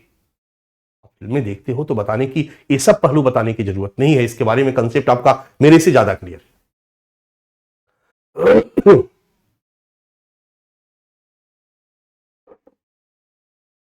सीमावर्ती क्षेत्रों में सैन्य घुसपैठ और आतंकी घुसपैठ, देखते जाओ। हर समस्या के समाधान के लिए अगर हम बॉर्डर मैनेजमेंट की बात करें तो इन समस्याओं को देखना होगा। मैंने पहले ही कहा था कि आप कौन हो, भारत की सुरक्षा की जिम्मेदारी आपकी है। आप मिनिस्ट्री ऑफ होम अफेयर्स के सेक्रेटरी हो, हेड हो, मंत्री हो, आप ही अमित शाह हो, आप ही राजनाथ सिंह हो, आप ही को सारी सुरक्षा की जिम्मेदारी है। इस तरह की समस्याओं को रोकने का प्रयास करोगे, बाड़बंदी करोगे, कोई घुसने नहीं पाए, वहां पर सैन्य तैनाती करोगे, बहुत सारी चीजें करोगे, बट है प्रॉब्लम तो है। सैन्य घुसपैठ और आतंकी घुसपैठ, मिनिस्ट्री ऑफ होम अफेयर्स की रिपोर्ट कहती है बच्चा आतंकी घुसपैठ के बारे में, ध्यान से देखो, मैंने नीचे दे दिया है। केवल जम्मू कश्मीर में 2022 में 53 घुसपैठ के प्रयास किए गए, जिनमें से 14 घुसपैठ सफल रहे। ये सरकारी आंकड़े हैं, वास्तविक आंकड़े सरकारी आंकड़े से अधिक होते, यानी आज भी घुसपैठ जारी है। उसके पहले तक तो घुसपैठ और तेजी से और ज्यादा होता था। तो 4-5 सालों से सरकार सख्त हुई है। भारत पाकिस्तान बॉर्डर पे न केवल बाड़बंदी को मजबूत किया जा रहा है, बल्कि वहां पर सैनिकों की तैनाती भी की जा रही है, आधुनिकतम हथियार लगाए जा रहे हैं, तैनात किए जा रहे हैं। वहां बॉर्डर एरिया में सैन्य कार्रवाई की जा रही है, घुसपैठ को रोकने के तमाम प्रयास किए जा रहे हैं। बावजूद इसके मिनिस्ट्री ऑफ होम अफेयर्स की रिपोर्ट कहती है कि 2022 तक, दिसंबर 2022 तक 53 घुसपैठ केवल एक साल, जिसमें 14 सफल घुसपैठ। सैन्य घुसपैठ की बात करें तो 2 सैन्य घुसपैठ आपके सामने है। 84 का सैन्य घुसपैठ कारगिल में, जब पाकिस्तान के सैनिकों ने घुसपैठ करके अपना अड्डा बना लिया। कारगिल नहीं, सॉरी, सियाचिन में 84 में घुसपैठ। और 1999 में कारगिल में घुसपैठ। सियाचिन ग्लेशियर नाम सुना होगा आपने, ये भी एक विवादित इलाका है और इस पर भी मैं एक अलग से टॉपिक बना करके हल्का सा ब्रीफ मैं आपको दे दूंगा।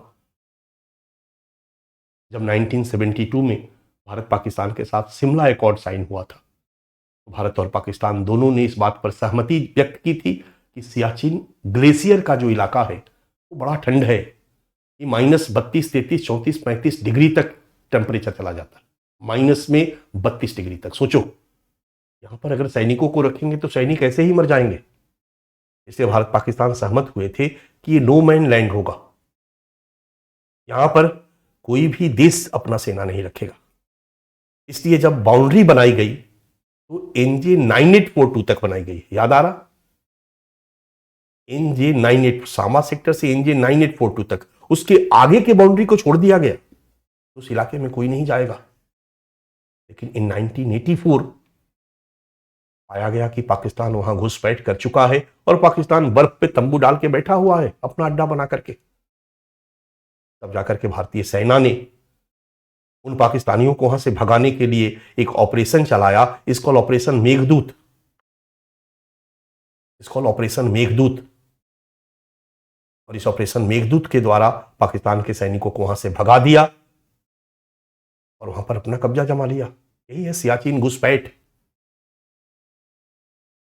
और आपने कारगिल का नाम सुना होगा। 1999 में पाकिस्तान के सैनिक कारगिल पर, कारगिल एक क्षेत्र है, इस कारगिल में अपना घुसपैठ करके बैठे हुए थे। ये सब ऐसे इलाके थे जहां जनरली कोई जाता नहीं था, बर्फबारी बहुत होती थी, इसलिए बर्फ के समय में सारे सैनिक अपने अपने अड्डे में रहते थे। जब सैनिक गए तो देखिए वहां पर सिर दिखाई दे रहा, वहां पाकिस्तानी सैनिक अपना मोर्चा लेकर के बैठे हुए। पहाड़ों के ऊपर पाकिस्तानी सैनिकों का मोर्चा था और पहाड़ के नीचे भारतीय सेना थी। बहुत बड़ा रिस्क लेते हुए भारतीय सेना ने अपना अभियान शुरू किया और कारगिल में घुसपैठ कर चुके पाकिस्तानी सैनिकों को वहां से मार भगाया। तो समझ सकते हो कि ये बॉर्डर एरिया कितना संवेदनशील है। केवल आतंकी और तस्कर ही नहीं घुसपैठ करेंगे, वहां की सेना भी घुसपैठ कर लेती है, वहां की सेना भी मौका मिलते ही कब्जा करके बैठ जाती है। ये भी यहां की एक प्रमुख सुरक्षा चुनौती। इसके बाद तस्करी, तीसरा पॉइंट, तस्करी की समस्या।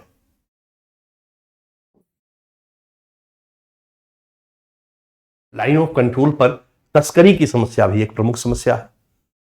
नकली नोटों की तस्करी, ड्रग्स की तस्करी, हथियारों की तस्करी, ये तीन ऐसी चीजें हैं जो इस इलाके में धड़ल्ले से की जाती है।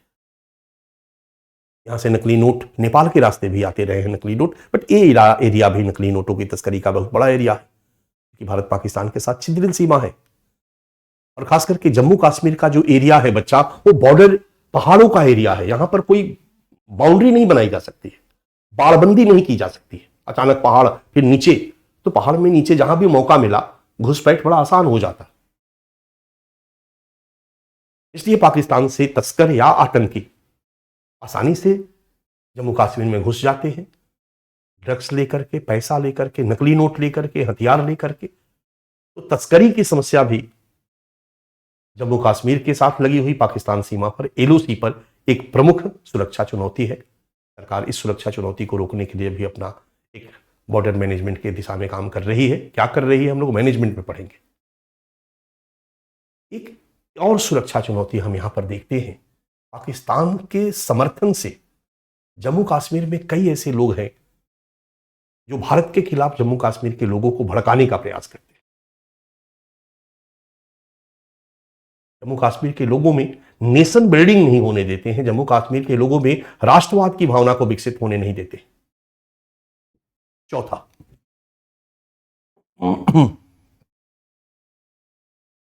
कश्मीर में राष्ट्र विरोधी भावना को भड़काना।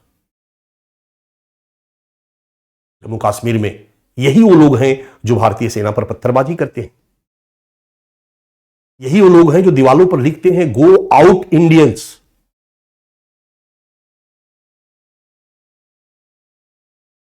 कश्मीर के बहुत सारे लोगों में भारतीयता की भावना है, लेकिन कुछ संगठनों के द्वारा, कुछ राष्ट्र विरोधी शक्तियों के द्वारा, इनको फंडिंग पाकिस्तान से होती है, इनको समर्थन बॉर्डर के उस पार से मिलता है, वो कश्मीर में रहने वाले लोगों में भारत के विरुद्ध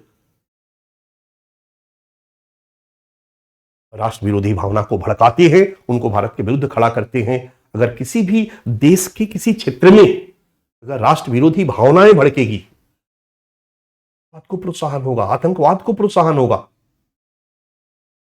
बाहर के लोगों को तो हम बॉर्डर पे बाड़बंदी करके सुरक्षा बलों को तैनात करके रोक सकते हैं, लेकिन घर के अंदर अगर कुछ लोग, कश्मीर में रहने वाले कुछ लोगों को अगर इंजेक्ट कर दिया जाए भारत के अगेंस्ट में, वो हमारे लिए बड़ी सुरक्षा चुनौती हो जाती है बच्चा।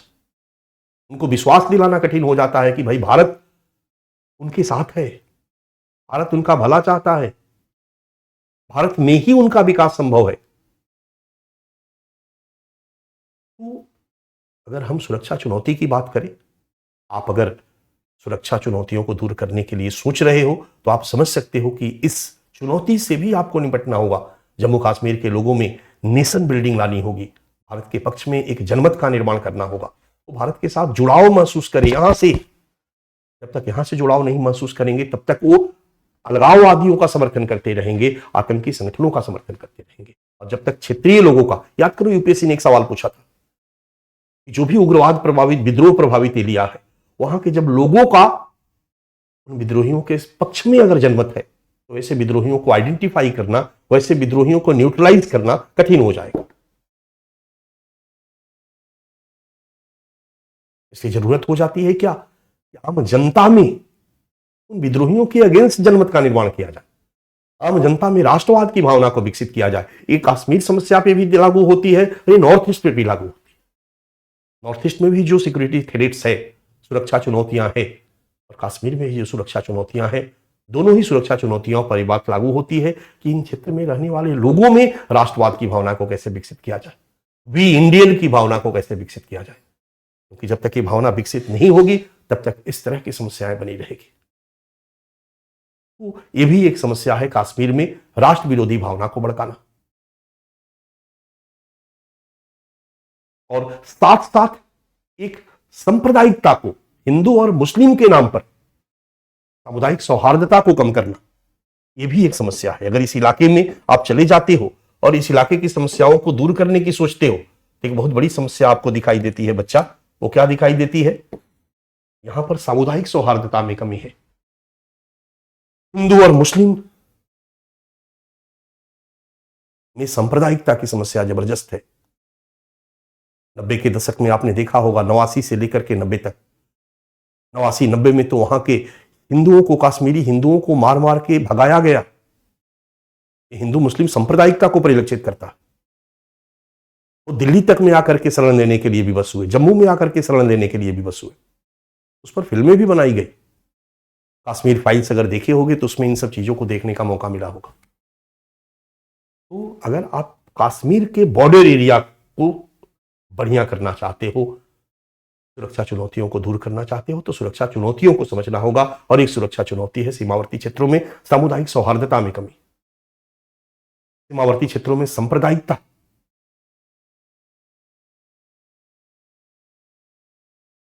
ये है बच्चा एलओसी पर, ये हम 5 पॉइंट्स में हम वहां पर विद्यमान सुरक्षा चुनौती की चर्चा कर सकते हैं। अगर पूछा जाए कि कश्मीर सीमावर्ती क्षेत्रों में सुरक्षा चुनौतियों की चर्चा कीजिए, तो एक 5 पॉइंट ऐसा है, इसके अंतर्गत हम ढेर सारे कंटेंट और डाल सकते हैं और इसको एक्सप्लेन कर सकते हैं। ठीक है,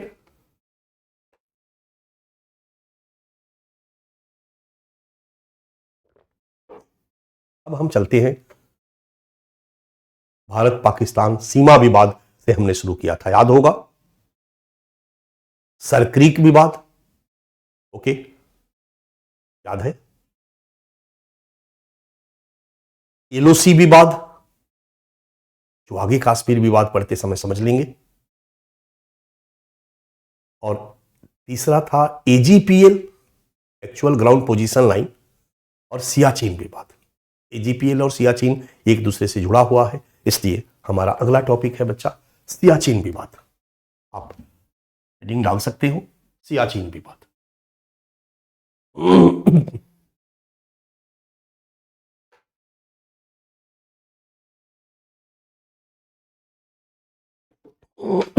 सियाचिन विवाद भारत और पाकिस्तान के बीच एक बॉर्डर डिस्प्यूट्स, सियाचिन को लेकर के border disputes is called Siachen dispute.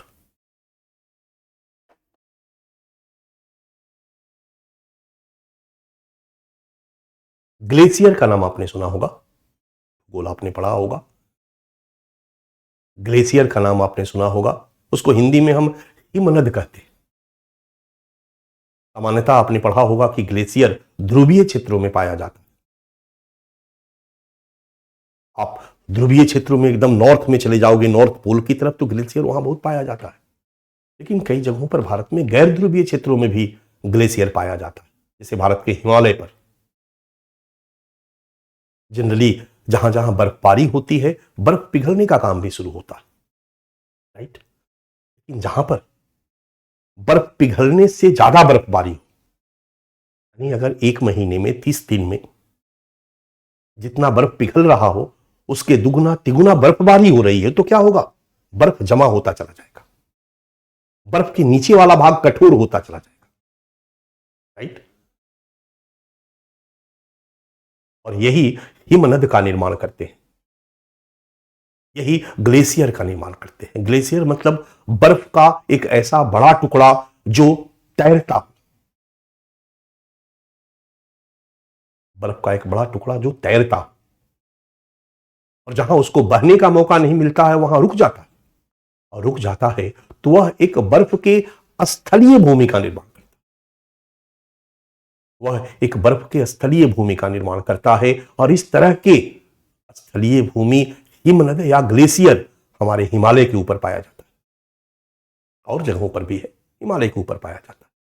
और इसी तरह का एक ग्लेशियर है जिसको हम सियाचिन ग्लेशियर के नाम से जानते हैं। ये हमारे जम्मू कश्मीर के नॉर्थ में जो हिमालय है वहीं पर अवस्थित है। It's called Siachen glacier. यह 76 किलोमीटर एक लंबा हिमनद है, 76 किलोमीटर लंबा एक हिमनद है जो 18,000 फीट की ऊंचाई पर अवस्थित है। ये भारत और तिब्बत, जहां भारत की सीमा तिब्बत से सटती है, एकदम नॉर्थ में, वहीं पर लेफ्ट में गिलगिट बाल्टिस्तान है, नॉर्थ वेस्ट, वेस्ट मतलब पश्चिम, सियाचिन ग्लेशियर नॉर्थ में है। और अगर दिमाग में अगर मैप को ध्यान में रखो तो उसके वेस्ट में, नॉर्थ में, नॉर्थ वेस्ट कर सकते हो, नॉर्थ में तो चाइना है, तिब्बत है, वेस्ट में गिलगिट बाल्टिस्तान है, और ईस्ट में अक्साई चीन है। वहीं पर एक ग्लेशियर है 76 किलोमीटर लंबा, इट्स कॉल्ड सियाचिन। एक बार फिर से मैं जम्मू कश्मीर का क्षेत्र आपको दिखा रहा हूं, याद होगा ये जो जम्मू कश्मीर का जो एरिया है, यहां सांबा सेक्टर है, सांबा सेक्टर से जो ये दिस वन इज, अच्छा येलो सी ध्यान में है, this one yellow sea, this one Srinagar, okay, this one Jammu, याद रहेगा, श्रीनगर। और इस श्रीनगर को पकड़ते हुए चले जाओ तो ये जो जा रहा है ये आपका NJ 9842 है। ये थोड़ा सा मैप गड़बड़ हो गया है, NJ 9842 ये वाला है, और तय हुआ था कि इसके आगे कोई एरिया डिसाइड नहीं किया जाएगा क्योंकि उधर बर्फ ही बर्फ है। और यहीं पर एक सफेद जो दिख रहा है ये है ग्लेशियर, एक ग्लेशियर, सफेद सफेद बर्फ का एक हिमनद। ये गिलगिट बाल्टिस्तान का इलाका है, और ये जो है वो अक्साई चीन है। मैप थोड़ा सा खींच दिया गया है, इसलिए मैप में थोड़ा आपको देखने में समझने में दिक्कत हो रही होगी। इसका रियल सीन जो है वो आपको ऐसे ध्यान में आ रहा होगा। कारगिल थोड़ा नीचे आ गया है, कारगिल यहां है। 110 किलोमीटर का ये एरिया है जिसको हम ये NJ 9842 से लेकर के इंदिरा कौल, दिस वन इंदिरा कौल, ये यहां पर आपको साफ दिखाई देगा। ठीक है, दिस वन सियाचिन दिख रहा है बच्चा, दिस वन पाकिस्तान, येलो वाला चाइना, ये जम्मू कश्मीर है हमारा इंडिया में, इंडिया ऑक्युपाइड, ये आजाद कश्मीर है ये वाला, ये गिलगिट बाल्टिस्तान का इलाका है, ये चाइना ऑक्युपाइड कश्मीर का इलाका है, ये अक्साई चीन, ये भी चाइना ऑक्युपाइड कश्मीर का इलाका है जिसको 1962 के भारत चीन युद्ध में चीन ने कब्जा कर लिया था। और यहीं पर एक ग्लेशियर है जिसको हम सियाचिन ग्लेशियर के नाम से जानते हैं, एक छोटा सा यहीं पर। डन। नीचे में हमने लिख दिया है, यह भारत और तिब्बत के पास जम्मू और कश्मीर के उत्तर में स्थित 76 किलोमीटर लंबा एक हिमनद है जो वर्तमान में भारत के कब्जे में है। इसकी ऊंचाई 18,000 फीट की ऊंचाई पे है और यहां पर लगभग -32, 33, 34, 35 डिग्री सेल्सियस तक टेम्परेचर होता है। अंडा को हथौड़ी से तोड़ना पड़ता है, बस इतना ही समझ लो। यहां लोग खाना नहीं बनाते हैं, इस इलाके से खाना बन के नीचे से जाता है वहां खाने के लिए, बन नहीं सकता। ये तब जब बर्फ पड़ रही, बहुत ज्यादा बर्फबारी हो सकती है जाड़े में, जाड़े के दिनों में। ये सफेद सियाचिन ग्लेशियर यही है, आज के डेट में ये भारत के कब्जे में है, दिख रहा है। इस पर जाना कितना कठिन काम है, तो हेलीकॉप्टर से जाओ, ट्रैकिंग करके आप नहीं जा सकते। सबसे दुरूह इलाका है बच्चा, देखो बर्फ पे इस तरीके से चढ़ना अपने जान को जोखिम में डालना है, सारे के सारे बर्फ जमे हुए हैं।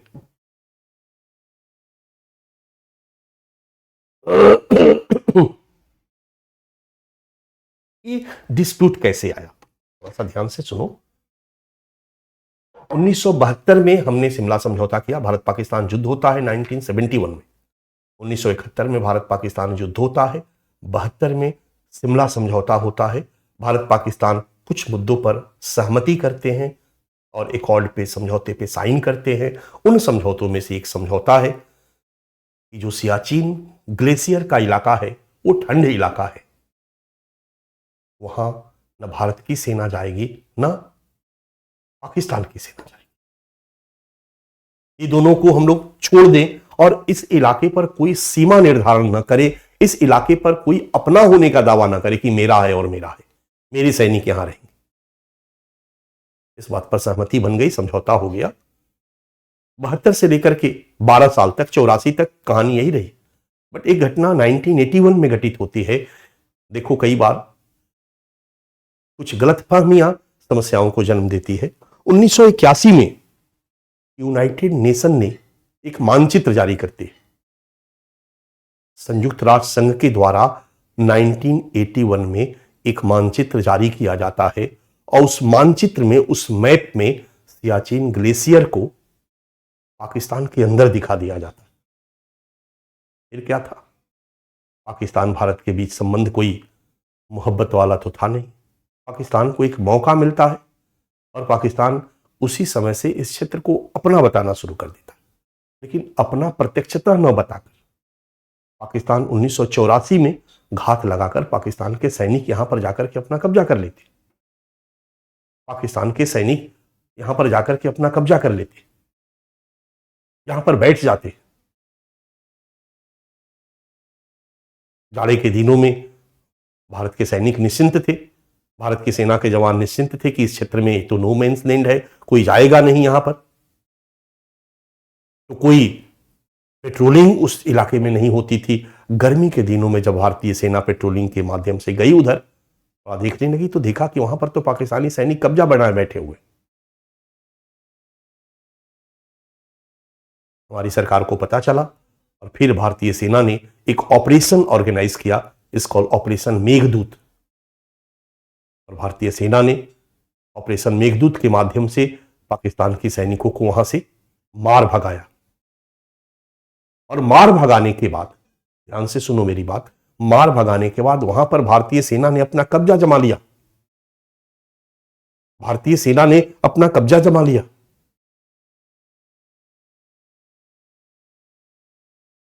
और आज तक वहां पर भारतीय सेना विद्यमान है। भारतीय सेना ने वहां पर 29 अपने पुलिस पोस्ट, सेना का पोस्ट बना लिया, सेना का कैंप कह सकते हो, छोटे छोटे 29 पोस्ट बनाकर के अपनी सेना की तैनाती वहां कर दी। और आज तक भारतीय सेना अपना वहां तैनाती किए हुए है। 18,000 फीट की ऊंचाई पर -32 डिग्री सेल्सियस में भारतीय सेना के जवान भारतीय की रक्षा में वहां पर तैनात है। हालांकि वहां बर्फबारी इतनी थी, इतनी बड़ी समस्या थी, फिर भी भारतीय सेना वहां पर विद्यमान है। वो इलाका नहीं छोड़ना चाहता है और पाकिस्तान उस इलाके पर दावा कर रहा है। ये वही इलाका है NJ 9842 से, आई रिपीट, मैंने दिखाया है कहीं पर, NJ 9842 से इंदिरा कौल तक ये ग्लेशियर का ही पार्ट है। ग्लेशियर का स्थल रूप में बन गया है ना, तो उसी ग्लेशियर का जो दक्षिणी क्षेत्र है, दक्षिणी पश्चिमी क्षेत्र, जो ऐसे बना हुआ है,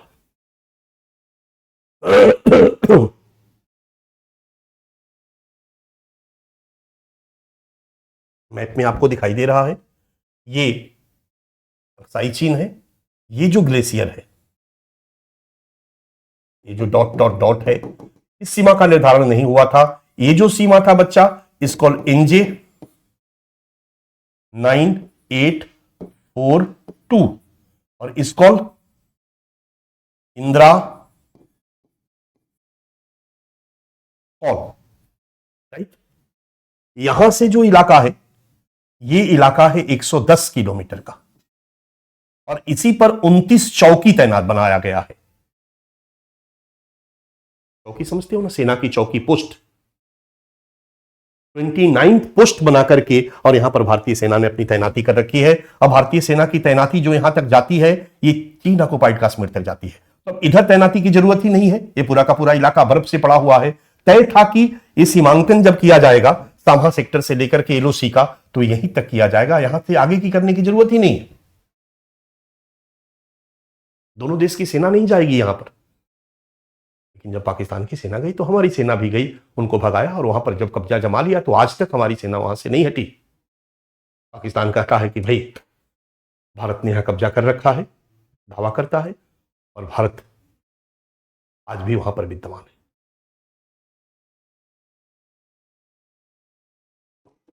यही है सियाचिन ग्लेशियर का विवाद। समझ में आ चुका होगा, सियाचिन विवाद, इसको सियाचिन डिस्प्यूट्स।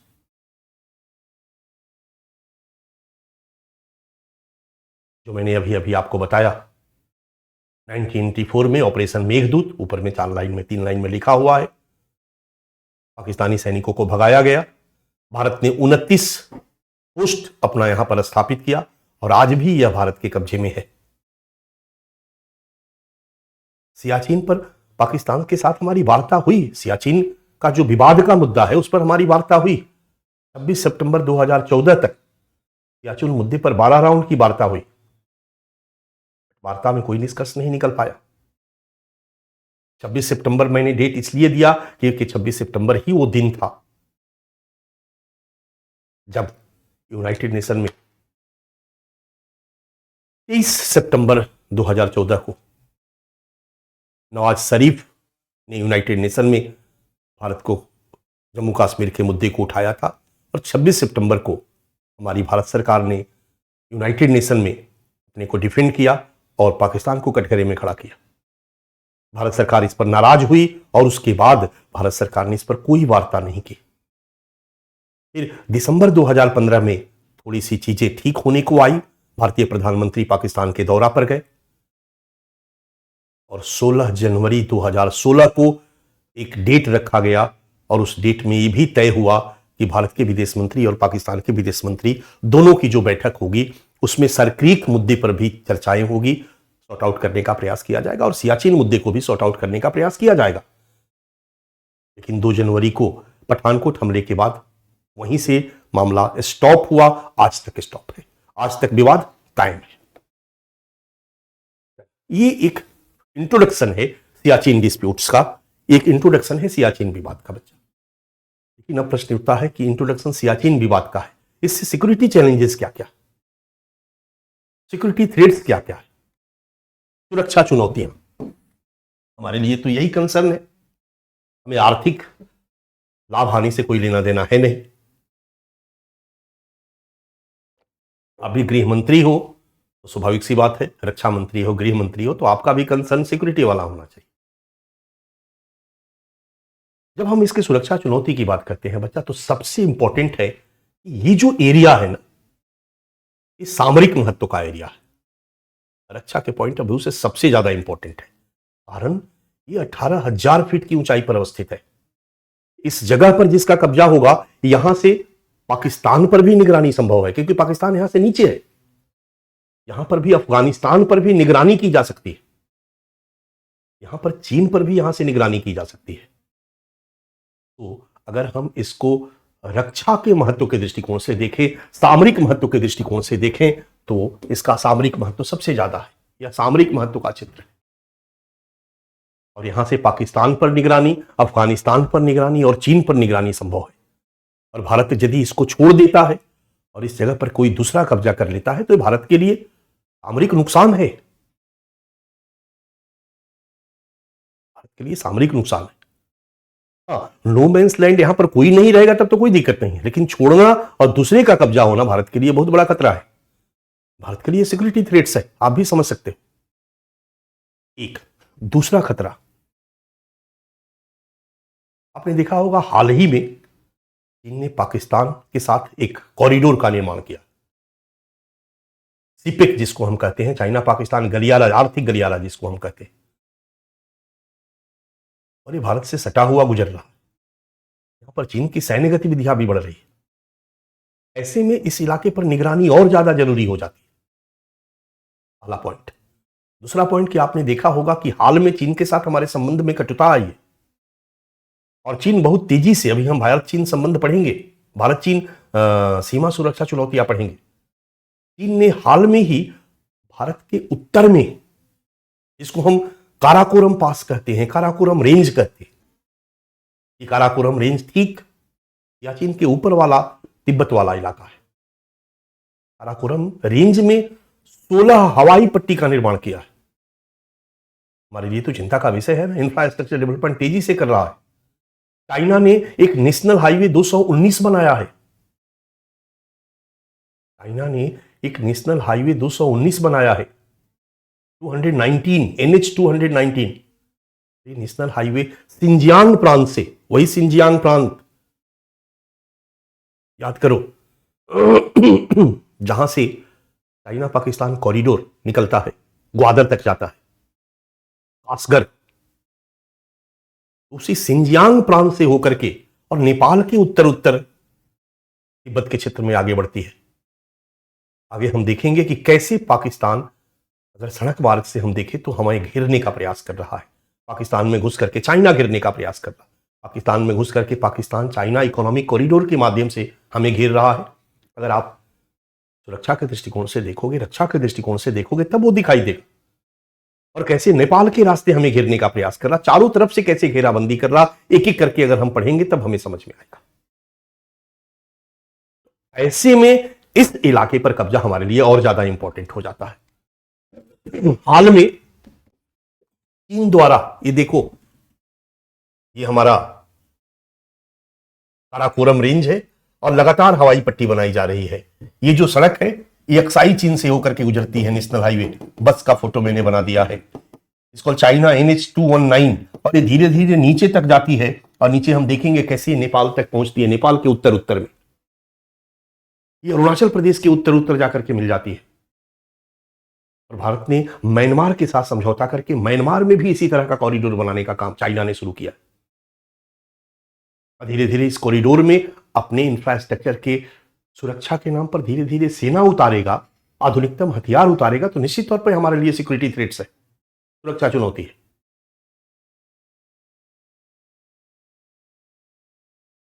आप एक सिंपल अपने गांव में रहते हो, आप अपने गांव के घर में रहते हो और सोचो कि आपके जो पड़ोसी हैं जिनसे आपकी दुश्मनी है, दूसरे पड़ोसी हैं जिनसे आपकी दुश्मनी है, एक दूर का पड़ोसी है जिनसे आपकी दुश्मनी है ज्यादा, वो दूर का पड़ोसी आपके उत्तर वाले पड़ोसी के घर में अपना कब्जा जमा ले, पश्चिम वाले पड़ोसी के घर में अपना कब्जा जमा ले, दक्षिण वाले पड़ोसी के घर में अपना कब्जा जमा ले, तो आपके लिए तो डर होगा ना कि जो सबसे बड़ा दुश्मन है हमें चारों तरफ से घेर रहा, कल के डेट में वो फायरिंग करे, कल के डेट में झगड़ा करे, तो आपके लिए सब तरफ से लड़ना कठिन हो जाएगा। कहीं ना कहीं इन सुरक्षा चुनौतियों को ध्यान में रखना होगा, इसका उपाय आपको करना होगा। चाइना वही कर रहा बच्चा। हाल में चीन द्वारा काराकोरम हाईवे और 16 हवाई पट्टी का निर्माण किया गया है और इधर चीन पाकिस्तान आर्थिक गलियारा बनाया गया है। इन सब के संदर्भ में रक्षा संतुलन बनाने के लिए इस इलाके पर कब्जा हमारा जरूरी है। इस संदर्भ में भी ये महत्व है। तो ये यहां पर एक सिक्योरिटी थ्रेट्स है। सियाचिन ग्लेशियर को छोड़ने पर यहां एक और सुरक्षा चुनौती आ रही है बच्चा, वो सुरक्षा चुनौती आ रही है सियाचिन ग्लेशियर पर सेना को खड़ा करके निगरानी करना। इतना ठंडा इलाका है, इतना ठंडा इलाका है कि पाकिस्तान के अटैक से यहां लोग नहीं मरते, बर्फ से मरते। कहा जाता है कि 2 साल तक सेना का जवान यदि यहां पर ड्यूटी करके चला आया तो कई तरह की बीमारियों से ग्रसित हो जाता है। आपने सुना होगा प्रत्येक सैनिक जवान हनुमन थप्पा और उनके 8 साथी 9 साथी बर्फ के नीचे दब के मर गए। बाद में सैनिकों को पता चला तो खुद करके उनको निकाला गया। ये बहुत बड़ी घटना थी। भारत के पार्लियामेंट में तब जाकर के सरकार ने क्लियर किया, मिनिस्ट्री ऑफ डिफेंस से क्लियर किया था उसी समय, फरवरी 2022 की बात है कि 990 सैनिक बर्फ के कारण मर गए। 2016 में उसने बताया कुछ और बढ़े, यानी 1984 से हमारी सेना वहां पर है मेघदूत के बाद, और 1984 से लेकर के 2022 तक 990 सैनिक पाकिस्तान की गोली से नहीं मरे, बर्फ से दब के मर गए। और यही नहीं, अपने क्षेत्र में पाकिस्तान भी अपना सेना वहां बैठाए हुए। सियाचिन पर हमारा कब्जा है, लेकिन उसके और दक्षिण में जहां पाकिस्तान का इलाका है, पाकिस्तान अपना सैनिक बैठाए हुए है और पाकिस्तानी सैनिक भी उसी तरह से मरते हैं। 2012 में एक हिमस्खलन हुआ था, उस हिमस्खलन में पूरा का पूरा पाकिस्तान का एक सैन्य कैंप बेस तबाह हो गया था, 140 सैनिक मारे गए थे। इसलिए समय समय पर इस बात पर चिंता व्यक्त की जाती रही है।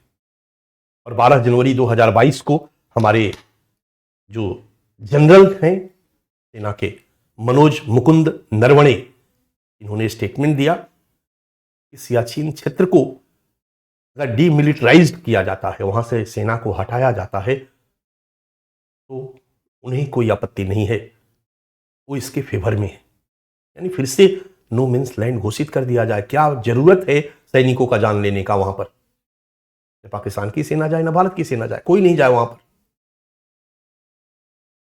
बट मनोज नरवणे ने यह भी स्थापित किया, कहा कि हमारी सेना वहां से तभी हटेगी जब पाकिस्तान एजीपीएल को एक्सेप्ट करे। एक्चुअल ग्राउंड पोजीशन लाइन जो NJ 9842 से लेकर के इंदिरा कॉल तक है 110 किलोमीटर का, उसको बाउंड्री माने कि उसके इधर का इलाका भारत का है, तब जाकर के भारत वहां से अपना सेना हटा लेगा। पाकिस्तान इसके लिए तैयार नहीं है, पाकिस्तान की तरफ से कोई जवाब नहीं आया और आज भी भारतीय सैनिक वहां पर तैनात हैं। तो यह भी एक चुनौती है, लिख सकते हैं कि विपरीत भौगोलिक स्थितियों में भारतीय सैनिकों को नुकसान। थोड़ा बहुत अगर सियाचिन आपसे आ जाए या टच करना हुआ, कहीं जोड़ना हुआ, तो इस टॉपिक को मैंने आपको समझाने का प्रयास पूरा किया।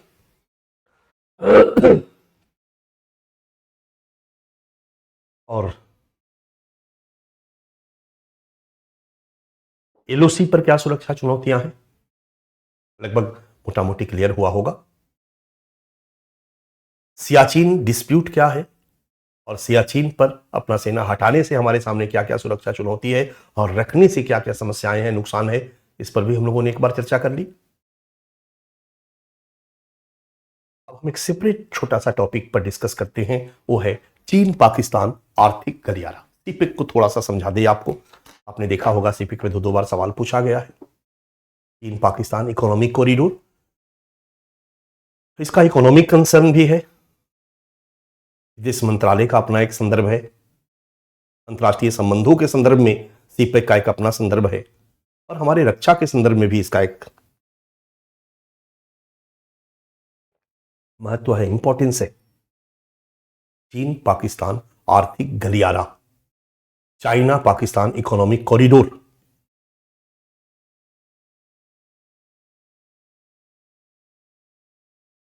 मोटा मोटी आप जानते हो कि चीन से लेकर के पाकिस्तान के दक्षिण में ग्वादर तक एक सड़क परियोजना शुरू की है, रेल परियोजना शुरू की है। पर थोड़ा सा इसमें मैं आपका ज्ञान टच कराऊंगा, बढ़ाऊंगा। चाइना ने यही नहीं शुरू किया है बच्चा। विश्व में अगर सबसे अधिक आबादी वाला कोई देश है तो चाइना, और चाइना एक बहुत बड़ा मैन्युफैक्चरिंग हब है। मतलब टेक्नोलॉजी अमेरिका की, आपने सुना होगा आईफोन कंपनी अमेरिका की है, और आईफोन बनाया कहां जाता है? चाइना में।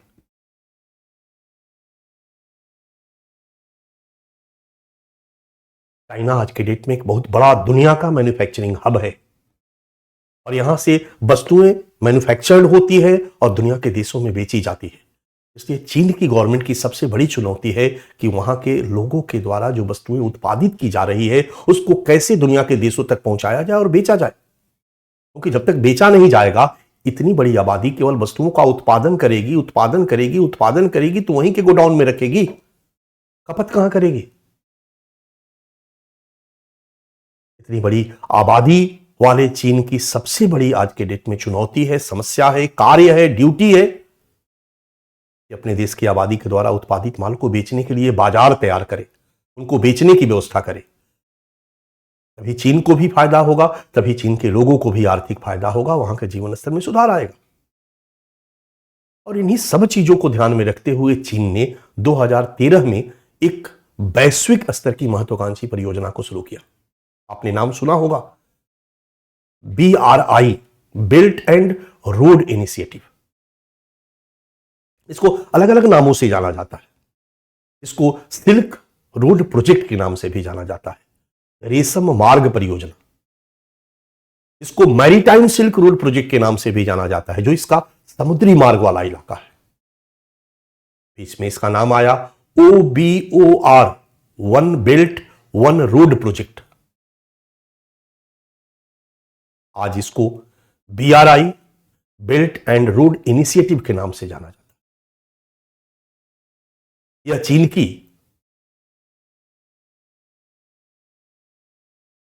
20 ट्रिलियन से अधिक बजट वाली एक कनेक्टिविटी पे आधारित प्रोजेक्ट है, डेवलपमेंट प्रोजेक्ट है। कनेक्टिविटी का मतलब हुआ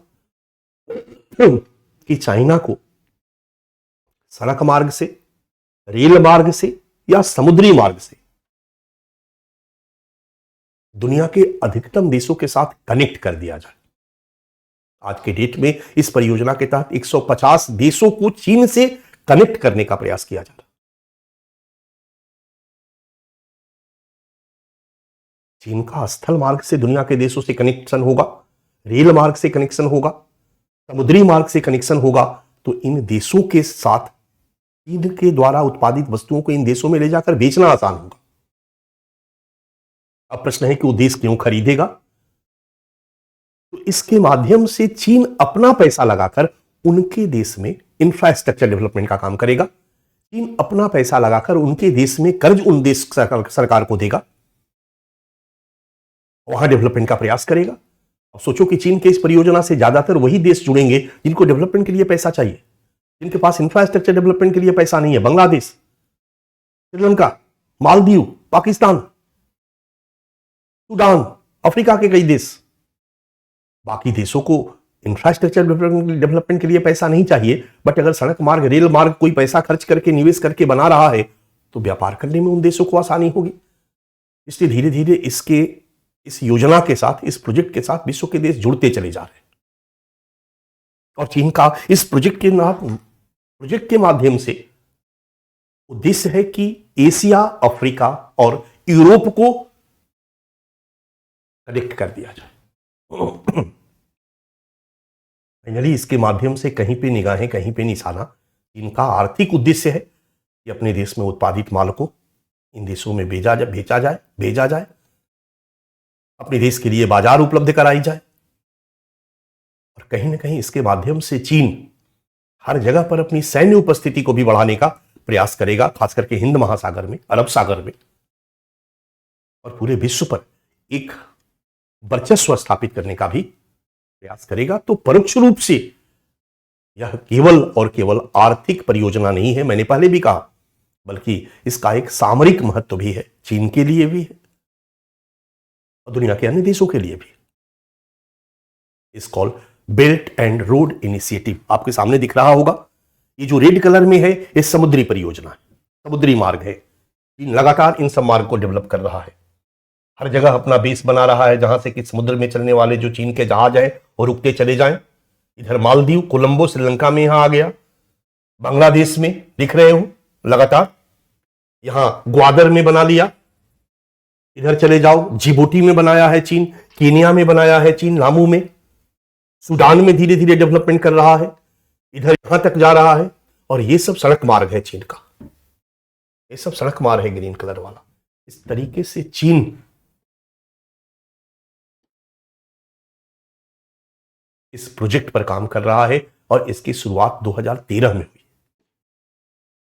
it's called belt and road initiatives.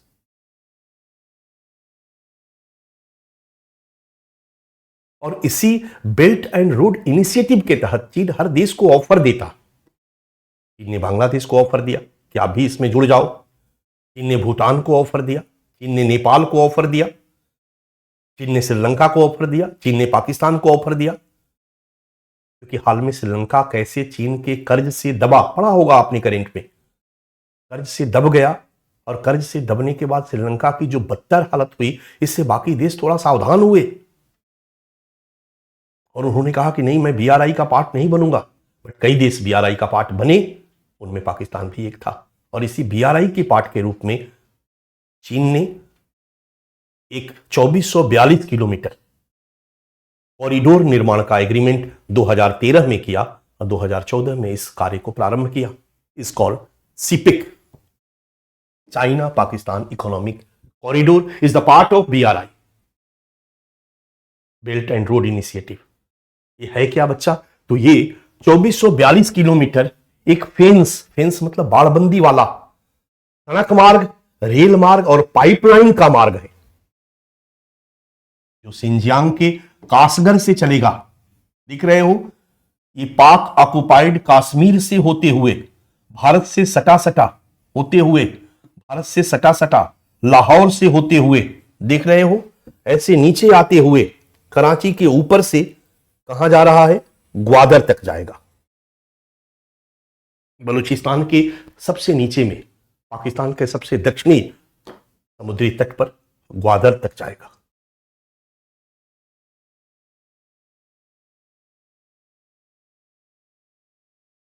Clear है?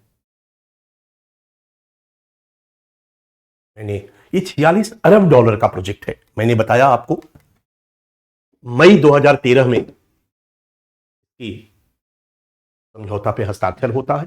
46 अरब डॉलर का एक प्रोजेक्ट, सीपिक प्रोजेक्ट एग्रीमेंट साइन होता है और नवंबर 2014 को इसका उद्घाटन किया जाता है। ये परियोजना बनाने का काम शुरू किया जाता है। ये परियोजना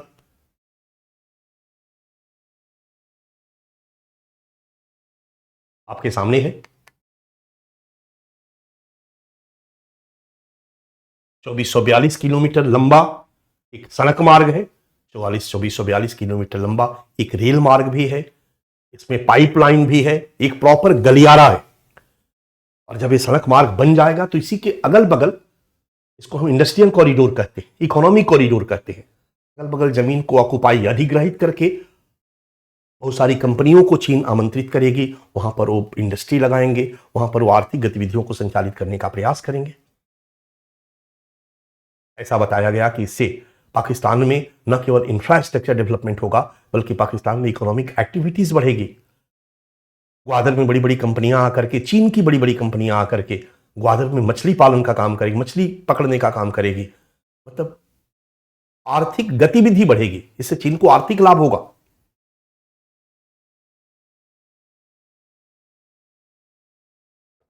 चाइना ने दुनिया को कहा कि ये BRI का पार्ट है, इसके माध्यम से चीन का संपर्क अरब के देशों से होगा और यहां से बहुत सारे माल को खरीदने ले जाने में चीन के लिए आसानी होगी। ये ग्वादर पोर्ट तक संचालित किया जाएगा। यही है बच्चा सीपेक। सीपेक के तहत सड़क मार्ग तेजी से बन रहा है। आज के डेट में वहां स्थिति है कि काफी हद तक वहां तक डेवलप हो रहा है।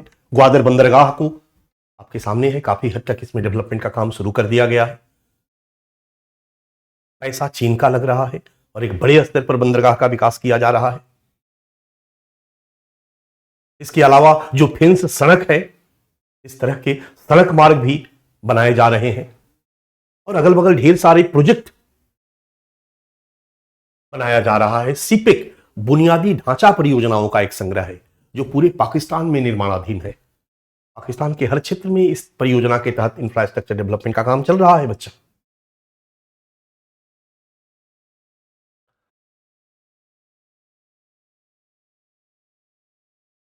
अब हमारे लिए क्या टेंशन का विषय है? अच्छी बात है, कोई बुरा नहीं है। अगर चाइना में डेवलपमेंट होता है, चीन को फायदा होता है, पाकिस्तान को फायदा होता है, तो अपने को क्या नुकसान है? इससे हमारा सिक्योरिटी थ्रेट्स क्या है, हमारी सुरक्षा चुनौती क्या है? हमारी सुरक्षा चुनौती है बच्चा, पहली सुरक्षा चुनौती क्या है कि हमारा पड़ोसी के साथ झगड़ा चल रहा था, कुछ जमीन का झगड़ा था। 5 एकड़ जमीन पर झगड़ा था और दाऊद इब्राहिम भी आके उस जमीन को खरीद लिया। सोचो, ये झगड़ा ट्रायंगल हो गया ना।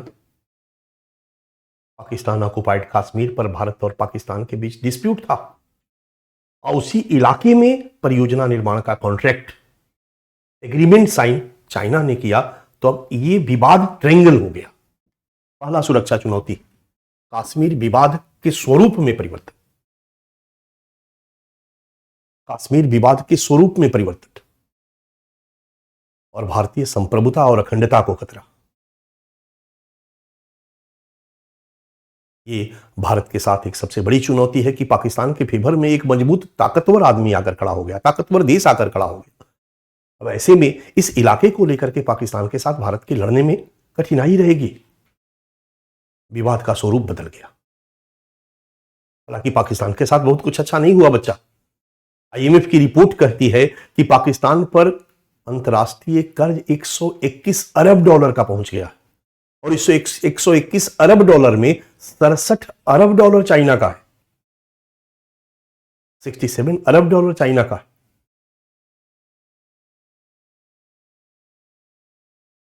तो हम नहीं कह सकते हैं कि पाकिस्तान भी बहुत अच्छी स्थिति में है, लगातार वो कर्ज में डूबता चला जा रहा है।